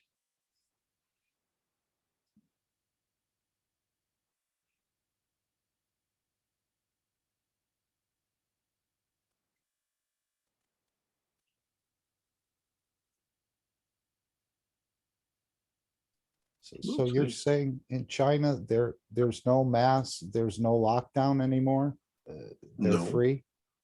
More or less, our team is traveling everywhere. The whole of the Keshe Foundation team has traveled within the breadth of China in past 2 weeks. Our team is freely flying all over the place. I think the head of the Keshe Foundation in China has been home for nearly 3-4 weeks, more than 2 or 3 nights. She's due to be in Beijing to meet the Beijing officials on behalf of the Keshe Foundation. She's on the train, she's on the plane, the whole of Keshe Foundation team from Hunan to what we call Shenzhen, the whole have been traveling all over the China. No, there's no such restriction. And there's We're no all- such vaccine passport or something? No, nothing. We're opening a 17,000 square meter factory floor in China in next few days. One of the largest operations of Keshe Foundation in the Chinese territory is sealed to open up. We're opening new new acquisitions for the Keshe Foundation in China, which we announce a new product which will be extremely revolutionary in the world of Corona. Again, we acquired 51% shareholding in a company which is set to become part of the major part of the Keshe Foundation operation. And our team are literally flying all over.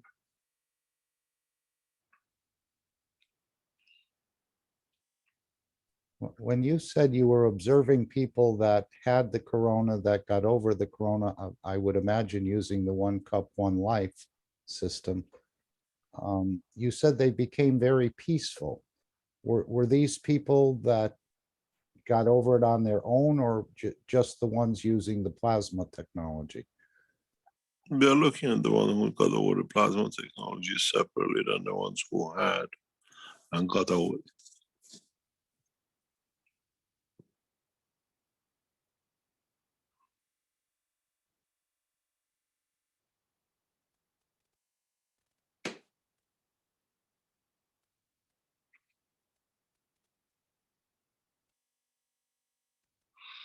You will see the new Keshe Foundation factory it'll be one of the most advanced layouts of the Keshe Foundation. We try to replicate that across the world.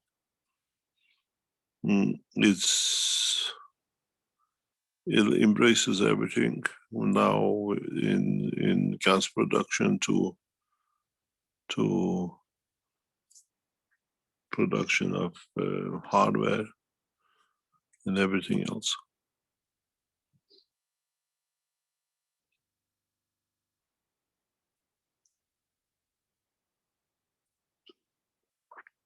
And we bring the new space technology into it in conjunction with the Chinese, what we call leadership and space technology of China. In the next few weeks, there'll be a joint collaboration between Iran and China in the space technology.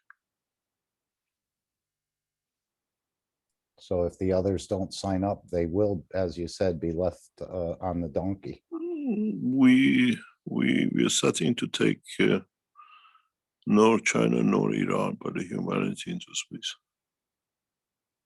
but in a different way. But you have to rely on the people who have the resources to initiate it.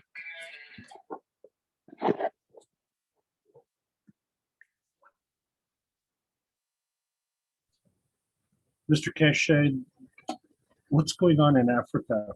There seems to be quite a push there for, shall we say, a different kind of identity from that continent. But there are a lot of people who have the wherewithal and capability to, shall we say, make things happen. But, we cannot, this is part of the structure, we cannot separate Africa than and we cannot make it exclusive. Africa has a typical problem of its own, and has to be handled in understanding the problem of Africa. And it's not easy. Africa is not easy. Africa is as difficult as India.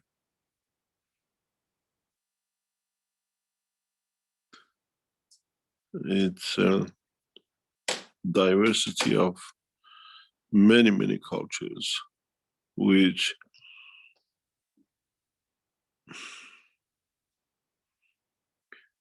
is the color of gold is the richness of the continent, which brings the corruption in that continent.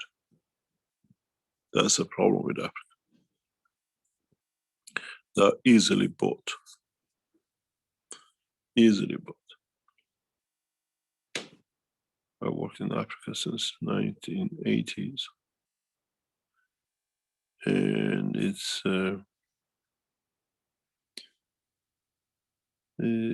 a pattern of the continent, how they work with African leaders. And the Europeans have understood how to literally herd these leaders. We don't have independent leaders in Africa.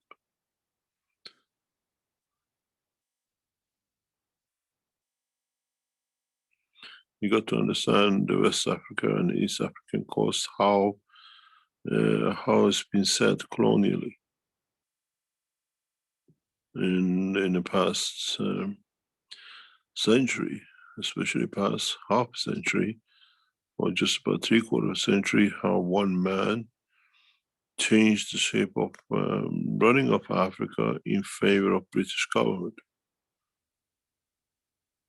It goes back early last century, if any of you know about what is known as the Tiny Roland. Tiny Roland bent, and any chief of African tribe said, "I put your children in a school, private school in England," and he brought many chief sons, many chief sons into Europe, into England in private education. And then these guys went back and became the chief of their countries. The chiefs more powerful than the presidents. And Britain runs West Africa and East Africa this way. We see Central Africa, Central's what continent mainly run by French. Then in one place by one or two others. But all the coastlines are run by mainly by British influence placed and internally run by what we call Tiny Roland operation. Many of you might know a chain group called Harrods, which the famous guy, the Egyptian, took from arm purchases. He was part of the Tiny Roland structure. And then he betrayed Tiny Roland and took over everything else that we know, with his son with Diana and the rest of it.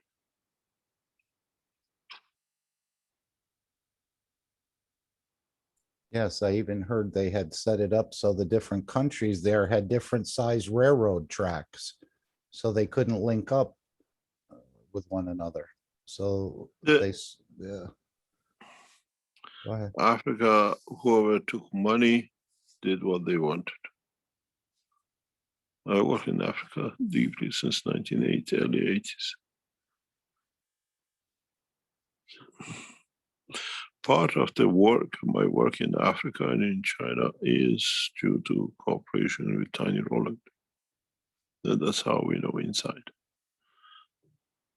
My original operation to Africa and East Asia or Central Asia, when the Russia opened up, has been in close collaboration with Tiny Roland Group.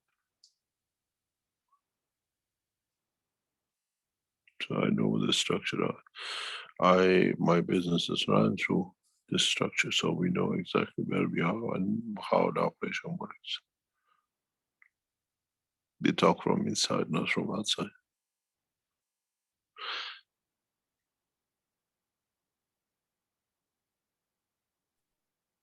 So Al Fayed was part of the tiny Roland structure at one point.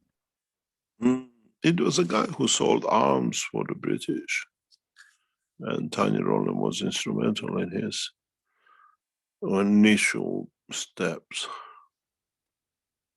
The cross line, that's how he went as part of the revenge. He went for Harrods.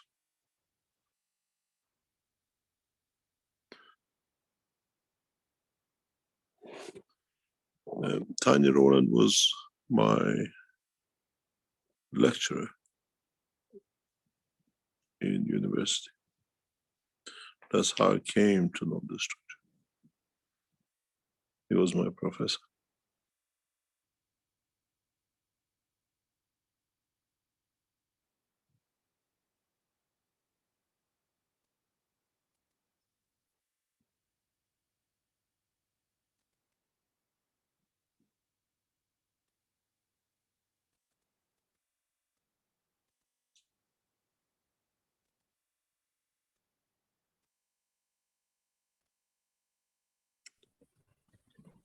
I have to ask you then, what is the future of the educational system, particularly the universities? We have online teaching, and the students can't go to the classes, and a lot of the knowledge is now on the internet. And This is a prelude to what's going to happen to us in space. How are we going to educate our children in space? Maybe tens of years on travel. How are we going to? We are learning actually because of Corona a lot of things. How are we going to live in space? It's teaching us a lot of things.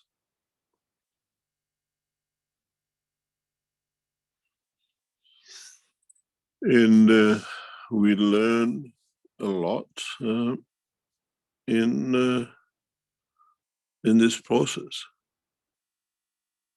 How do we educate our people, our children, on the board of spaceships if we choose a physical way of travel?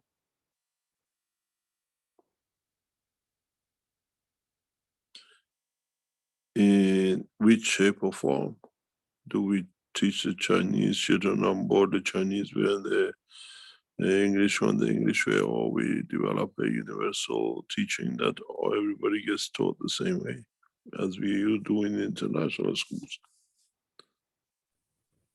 well, it's not an easy thing, and I'll tell you that for sure. I have to put a lot of time and thought into that, and I'm just basically, shall we say, in the dark, and then I'm just navigating basically through osmosis. The new program, which is getting written by officials for the Keshe Foundation teaching, international teaching, is taking all these things into consideration.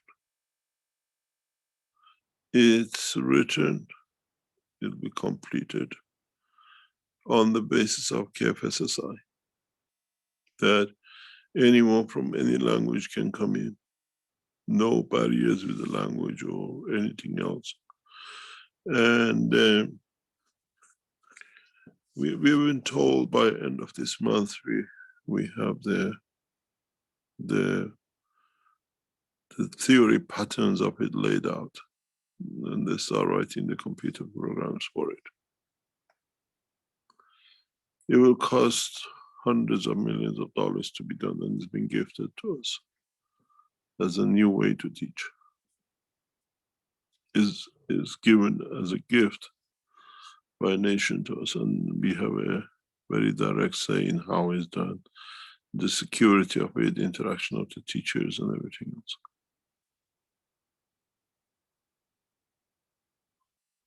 We were told about it last June, July, in a meeting with the heads of the university. And now it has taken shape, the programs start being written. Teaching online internationally from age of 3 to more or less 30 into research It's the backbone of the new space technology teaching. And we have already started the process. We will look at it hopefully in next 2 weeks, how the program is, have written the theoretical program behind it, and then it takes a few months to actually write the program.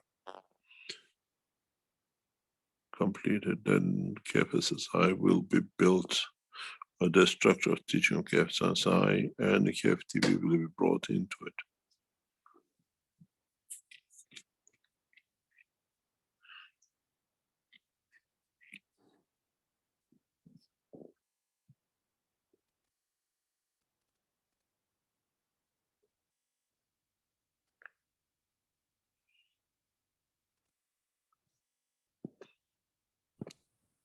Well, this is great news because only advanced knowledge can give advanced teaching. And, It's written by the elites of a nation, computer programmers. And these guys are also some of the best.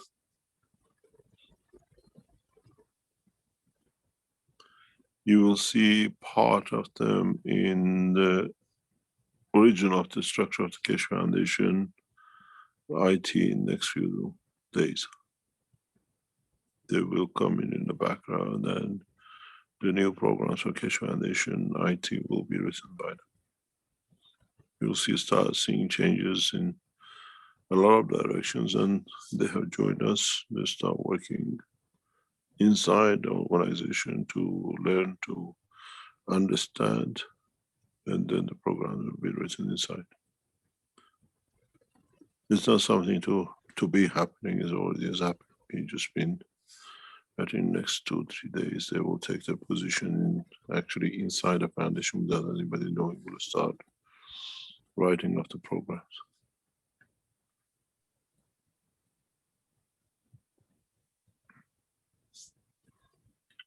well, this is great news because we, It's a great gift. We've been gifted by leaders of a nation, and we accepted, and they put the people in position to do the job. well, thank you very much.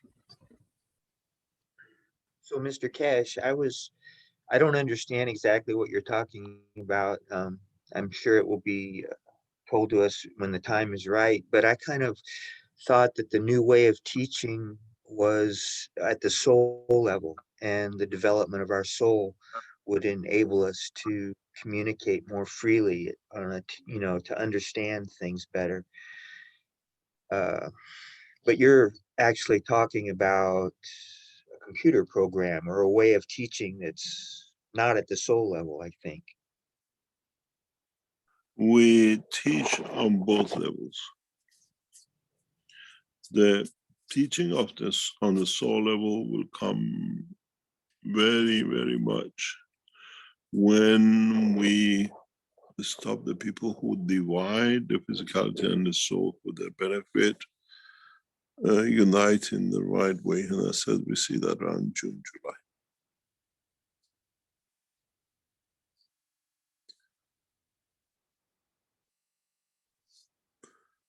You have to change a lot of things to be able to reach and achieve something, but this time it has to be done the way it's taking shape.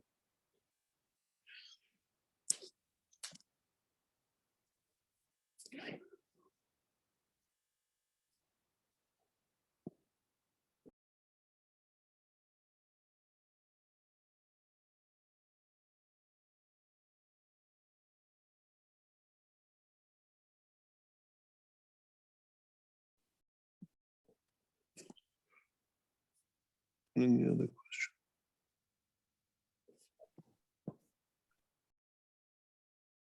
Mr. Keshe, good evening. Kay Cobbs from London. A happy belated Siz Bedar. I hope you noted it very well. I'm not what, sorry. I said I hope you made a very good note. Yes, my kids and we did, yes. And I wished for for this year to be a very productive year for humanity to catch up with the peace and harmony, and in particular, whatever you laid out and set out to be achieved in a speedy manner, and with the grace of God, that will be achieved. I had a question, maybe a little bit out of line, but we hear about these nanobots and these worms bots, so they speak, which is attached to these PCR testing kits. Is there any way we could, do they actually exist? And if they do, is there any way we could get rid of them? Because I've just realized my second daughter has been using it 4 or 5 times already, because since she started college, it was part of the conditions for them to do testing twice a week with these kids. And it's been having me really worried with these nanobots apparently attached to the end of this stick when you put it inside your nasal or your throat, and it will rub on, and then it will get inside your body and it spreads on. So I'm not sure if there's any truth in it. And if there is there any way we could get rid of it with the plasma cup one or any other way? If you have any input. There is a lot of allegations, there's a lot of talk. I received a number of pictures and videos of worms moving and all sorts. And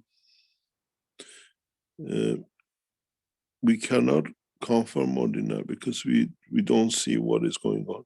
But hopefully by this Thursday or latest next Thursday, if everything goes according to what we're doing, Keshe Foundation will announce a new frontline work in respect to Corona International. We are in a signing agreement position, and if we agree, if we come to final agreement, Keshe Foundation will enter this arena in a very, very subtle way. We announce it. But this again goes back onto our operation with the peace talks and everything else in one go. It's just we are on a very beautiful way, even to change this testing and masks and the rest of it. But we keep quiet till we are actually in position. And internationally, we'll change this. We announced a change, a big change in the back of the what we call the 2020 Iran report. Next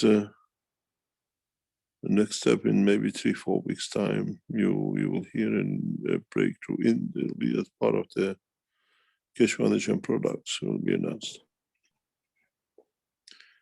in respect to these tests and these preventions. But nobody knows. I've seen videos from Germany, which the worms are moving on the masks, and I've seen germs moving in the pot tests. But I go back on my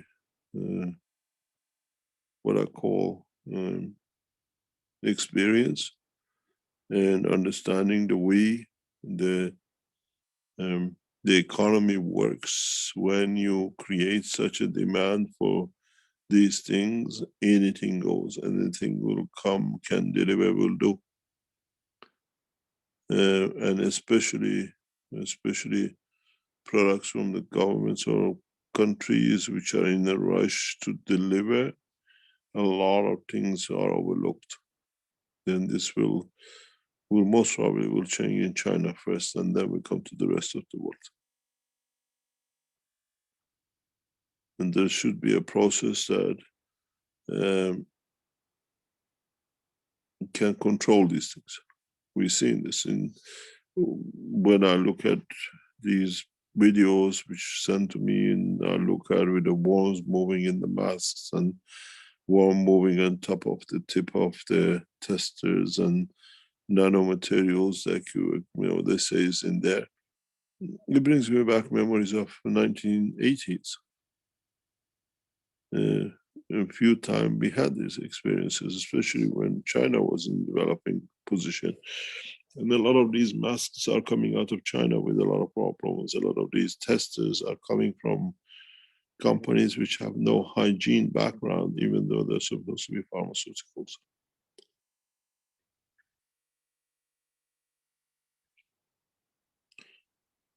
The hygiene is zero, but in the atmosphere it's supposed to be hygiene. Is there a nanomaterial? To what extent? What does it do? There is no confirmation of any of it. And nowadays, everything is possible to be made.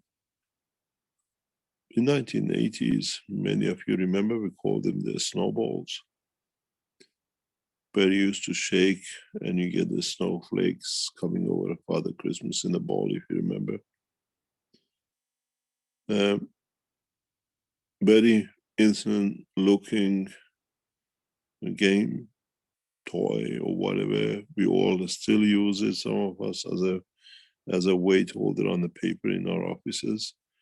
When they originally came out in the 1980s, nobody could think that they were one of the most deadliest materials ever came into the market to damage the health of people and children.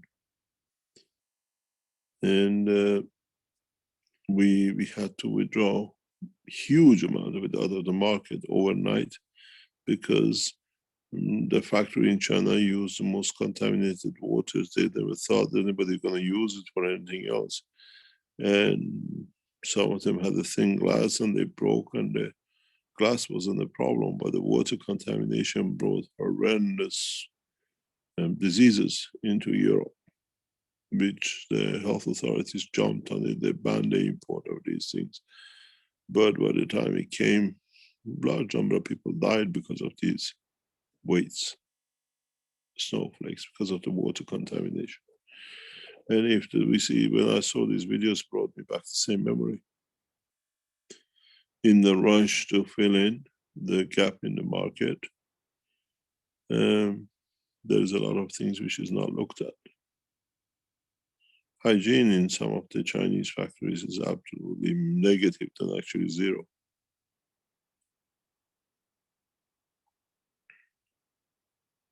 So, Mr. And Keshi, it's my Pardon? apology. My apology. Carry on. You don't think these nanobots are deliberately put onto these testing kits? Apparently, one of the Well, the thing is, who has seen them? How can we confirm them? some people have seen apparently on the microscope. I can't verify that, but I was told. We've seen a lot of things nowadays. You can put something on the microscope and then say it's there.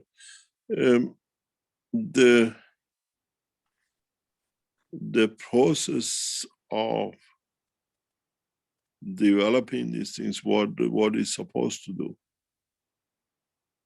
There is a lot of side effects to it. There's a lot of dangers with this new game, but who's controlling what is, or is it? Does the manufacturer confirm in their packaging there is nanoparticles on it?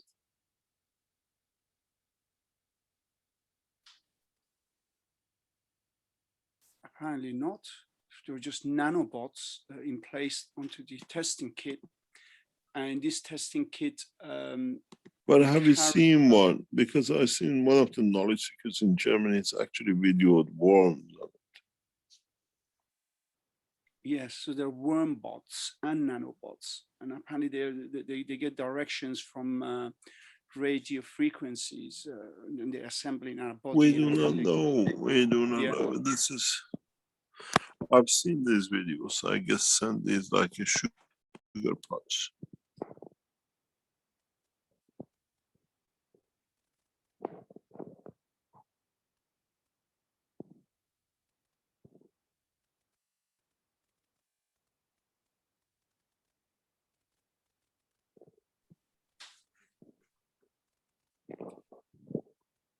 I shouldn't be any concerned about my second daughter. Don't think so. Thank Thank you. God bless. No, I don't think so, Ms. I can't make a comment because we do not see.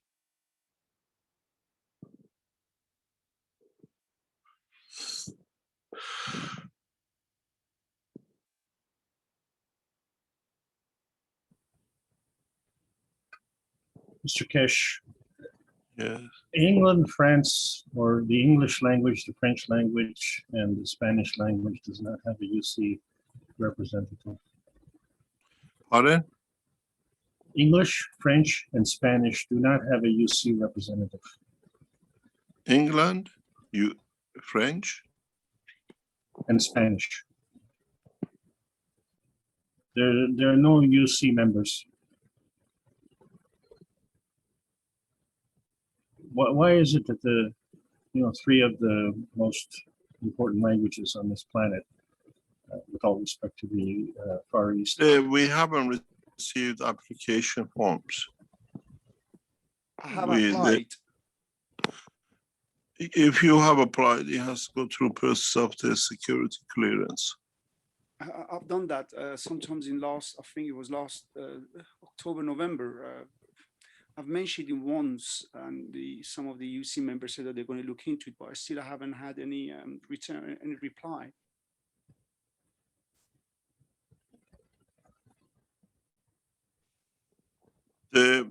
Let's look at the rules and regulations of the UC membership.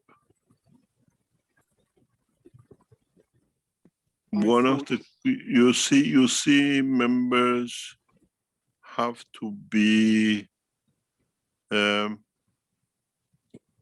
born or be their first mother language. Yeah, that's what I thought. Yeah.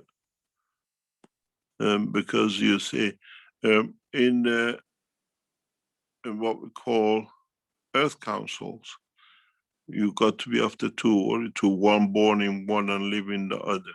There's a reason for it. But Universal Council have to be in the mother language. And if you do not fulfill that, the security clearance does not accept it. The French, we had a woman, I think she's resigned or she's still in position. And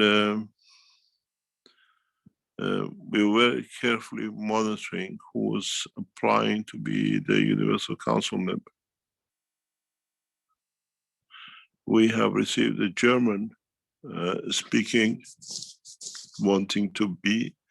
We have received a request from a Swiss German who wants to be German speaking for Switzerland. These are all going through, as far as I know. But you have to be an original French speaking, or what you call English speaking born native.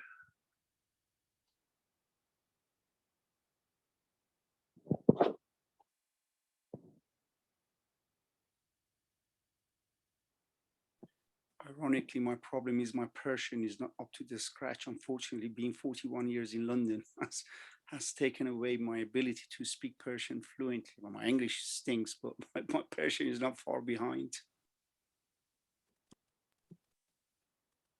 Yes, that is nice and that is beautiful, but it's the way it stands and the way it will take shape.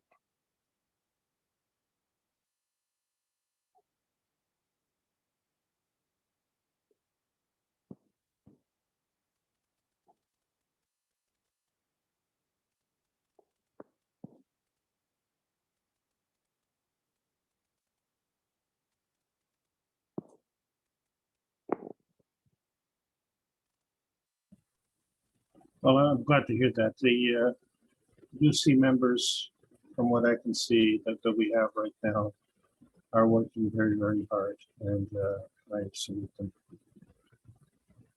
So we need more of the good stuff.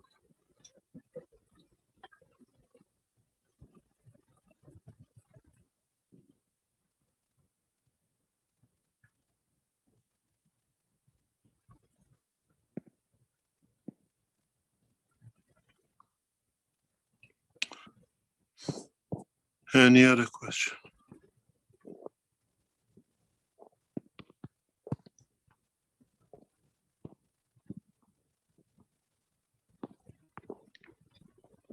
Mr. Keshe, I want to thank you very much for all your hard work and your vision. And I want to thank all the members who come today for the North American Corona team meeting, which is actually an international team meeting. And I didn't think the meeting would go this well. It's been an excellent day, and I thank everyone for putting up with me.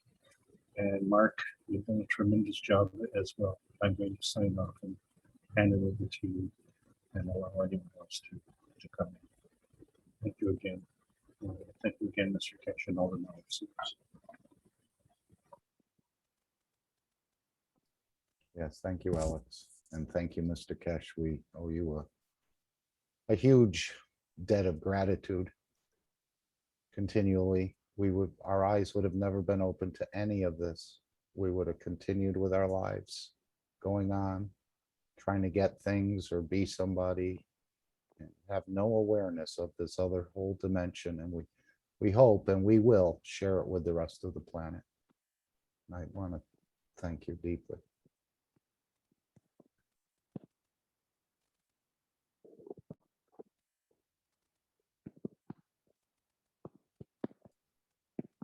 Anyone Thank else you. would? Sorry, go ahead. Thank you very much. It is a way we have to understand how to find a path through and how we will see the way through. But sooner or later, there's a very peaceful way set to go forward for all of us.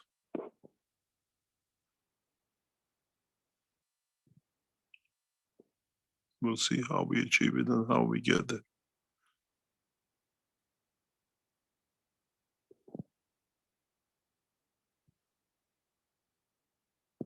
You are a most beautiful soul. We're all there to serve, and that's how we work.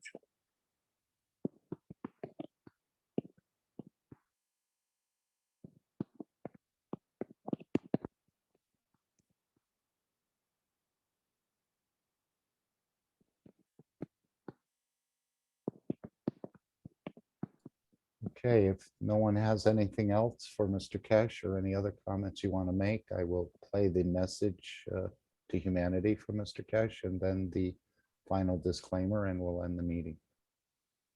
Thank you ever so much, Mr. Keshe, for sharing with us.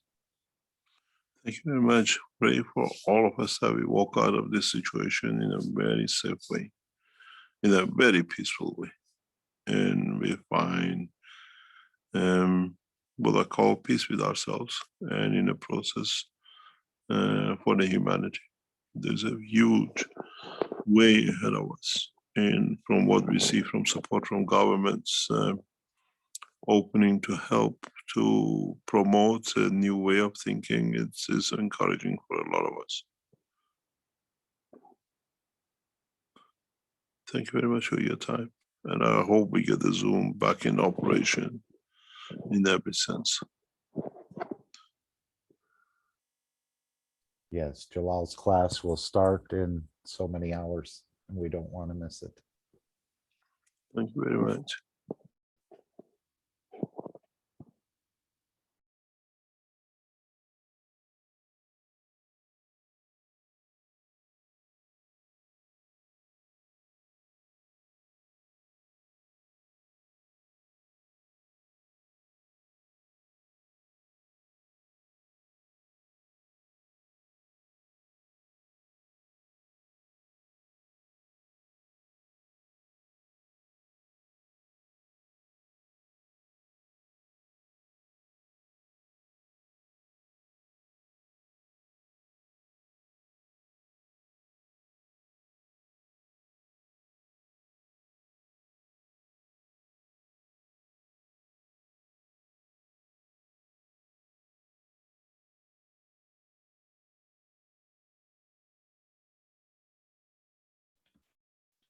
No audio.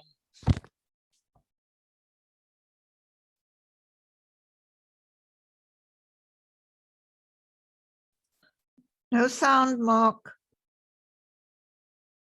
And thank you, everyone. Thank you, Yvonne.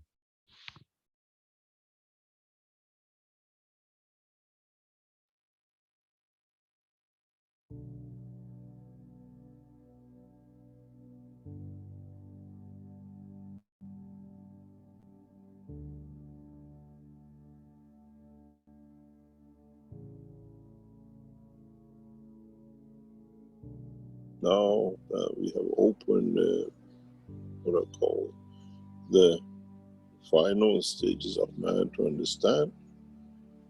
Now you have to understand, you have no choice.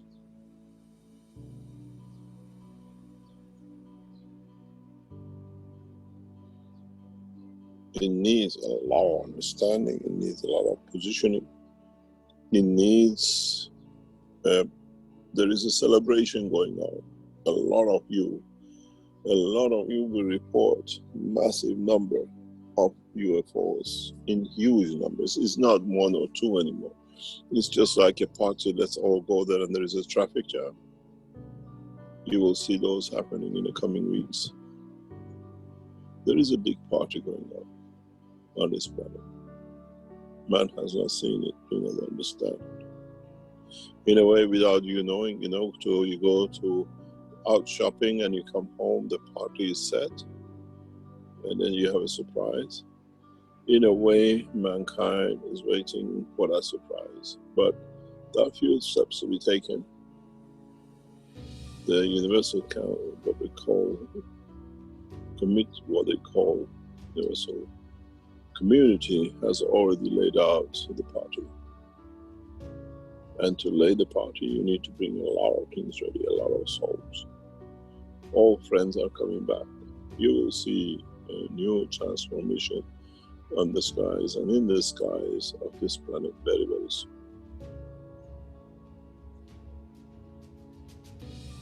We changed the whole structure as of last week, and we brought a new dimension. You will see it, you will feel it. And this situation with Corona, this actually would have happened because the soul of this planet was getting ready to join the universal community. And it's a solution for man to find himself in, to elevate himself. This is a universal council teacher. This is what we call one nation, one planet, one race. And in so many ways, we have made one of you, but we have joined you to be one of the totality. It's a birthday party.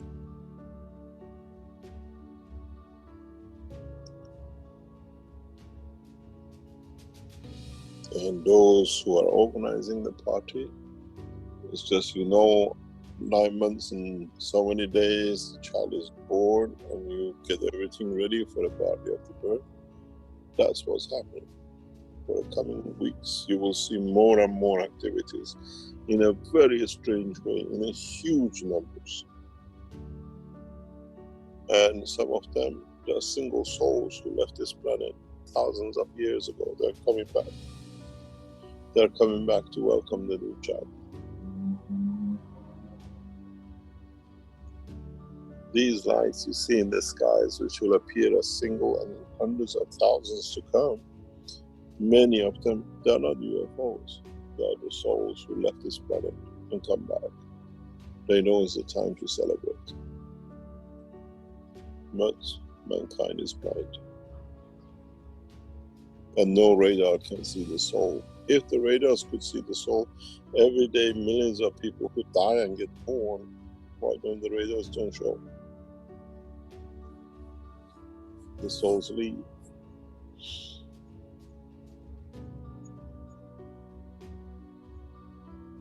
Now you see the soul return.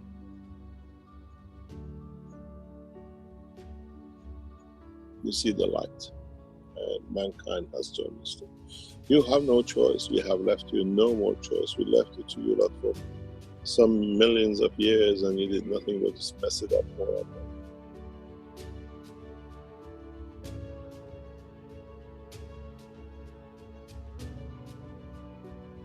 And now it's just it's the next step, next evolution.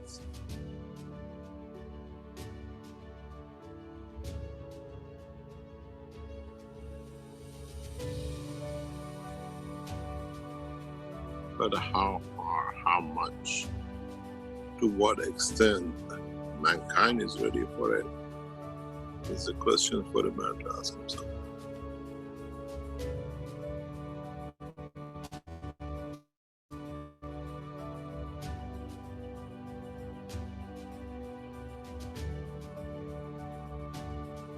You come here to learn a cup, you learn this, you learn that, but you're so blind you don't see what is in truth there behind.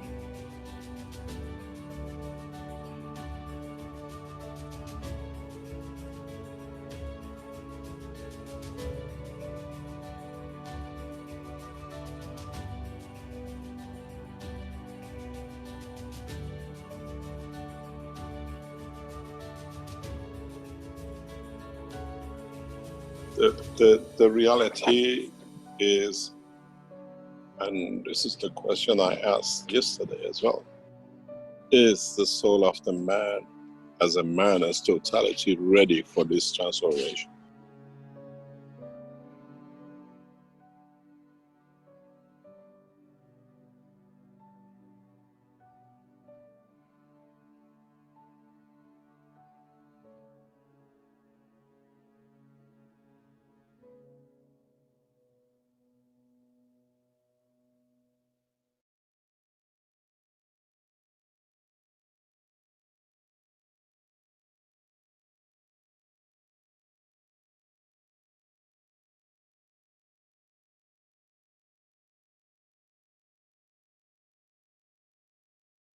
Disclaimer. The information and education material contained herein is meant to promote the general understanding and dialogue of GAN's processing.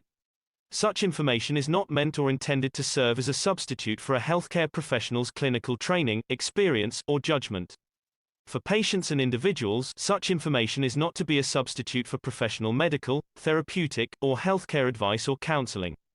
For medical issues or concerns, including decisions about medications and other treatments, readers, viewers, listeners should always consult their physician or, in serious cases, seek immediate assistance from emergency personnel. Prescription information, procedures, and use of medical devices information should be undertaken only by properly trained and certified medical personnel. We specifically disclaim any warranties, express or implied, including implied warranties of merchantability or fitness for a particular purpose. Such information is provided, as is, and is believed to be accurate at the time of its publishing, but it is the viewer's job to evaluate the accuracy of any information found in this presentation. Every case presented is of their own experience, applied by themselves for themselves, and it applies to their case only. Every person experiencing health problems should seek professional medical advice and consult their course of treatment with a doctor. The processes of plasma balancing described herein are a natural process which supports the body but does not replace medical advice or therapies one is already subject to.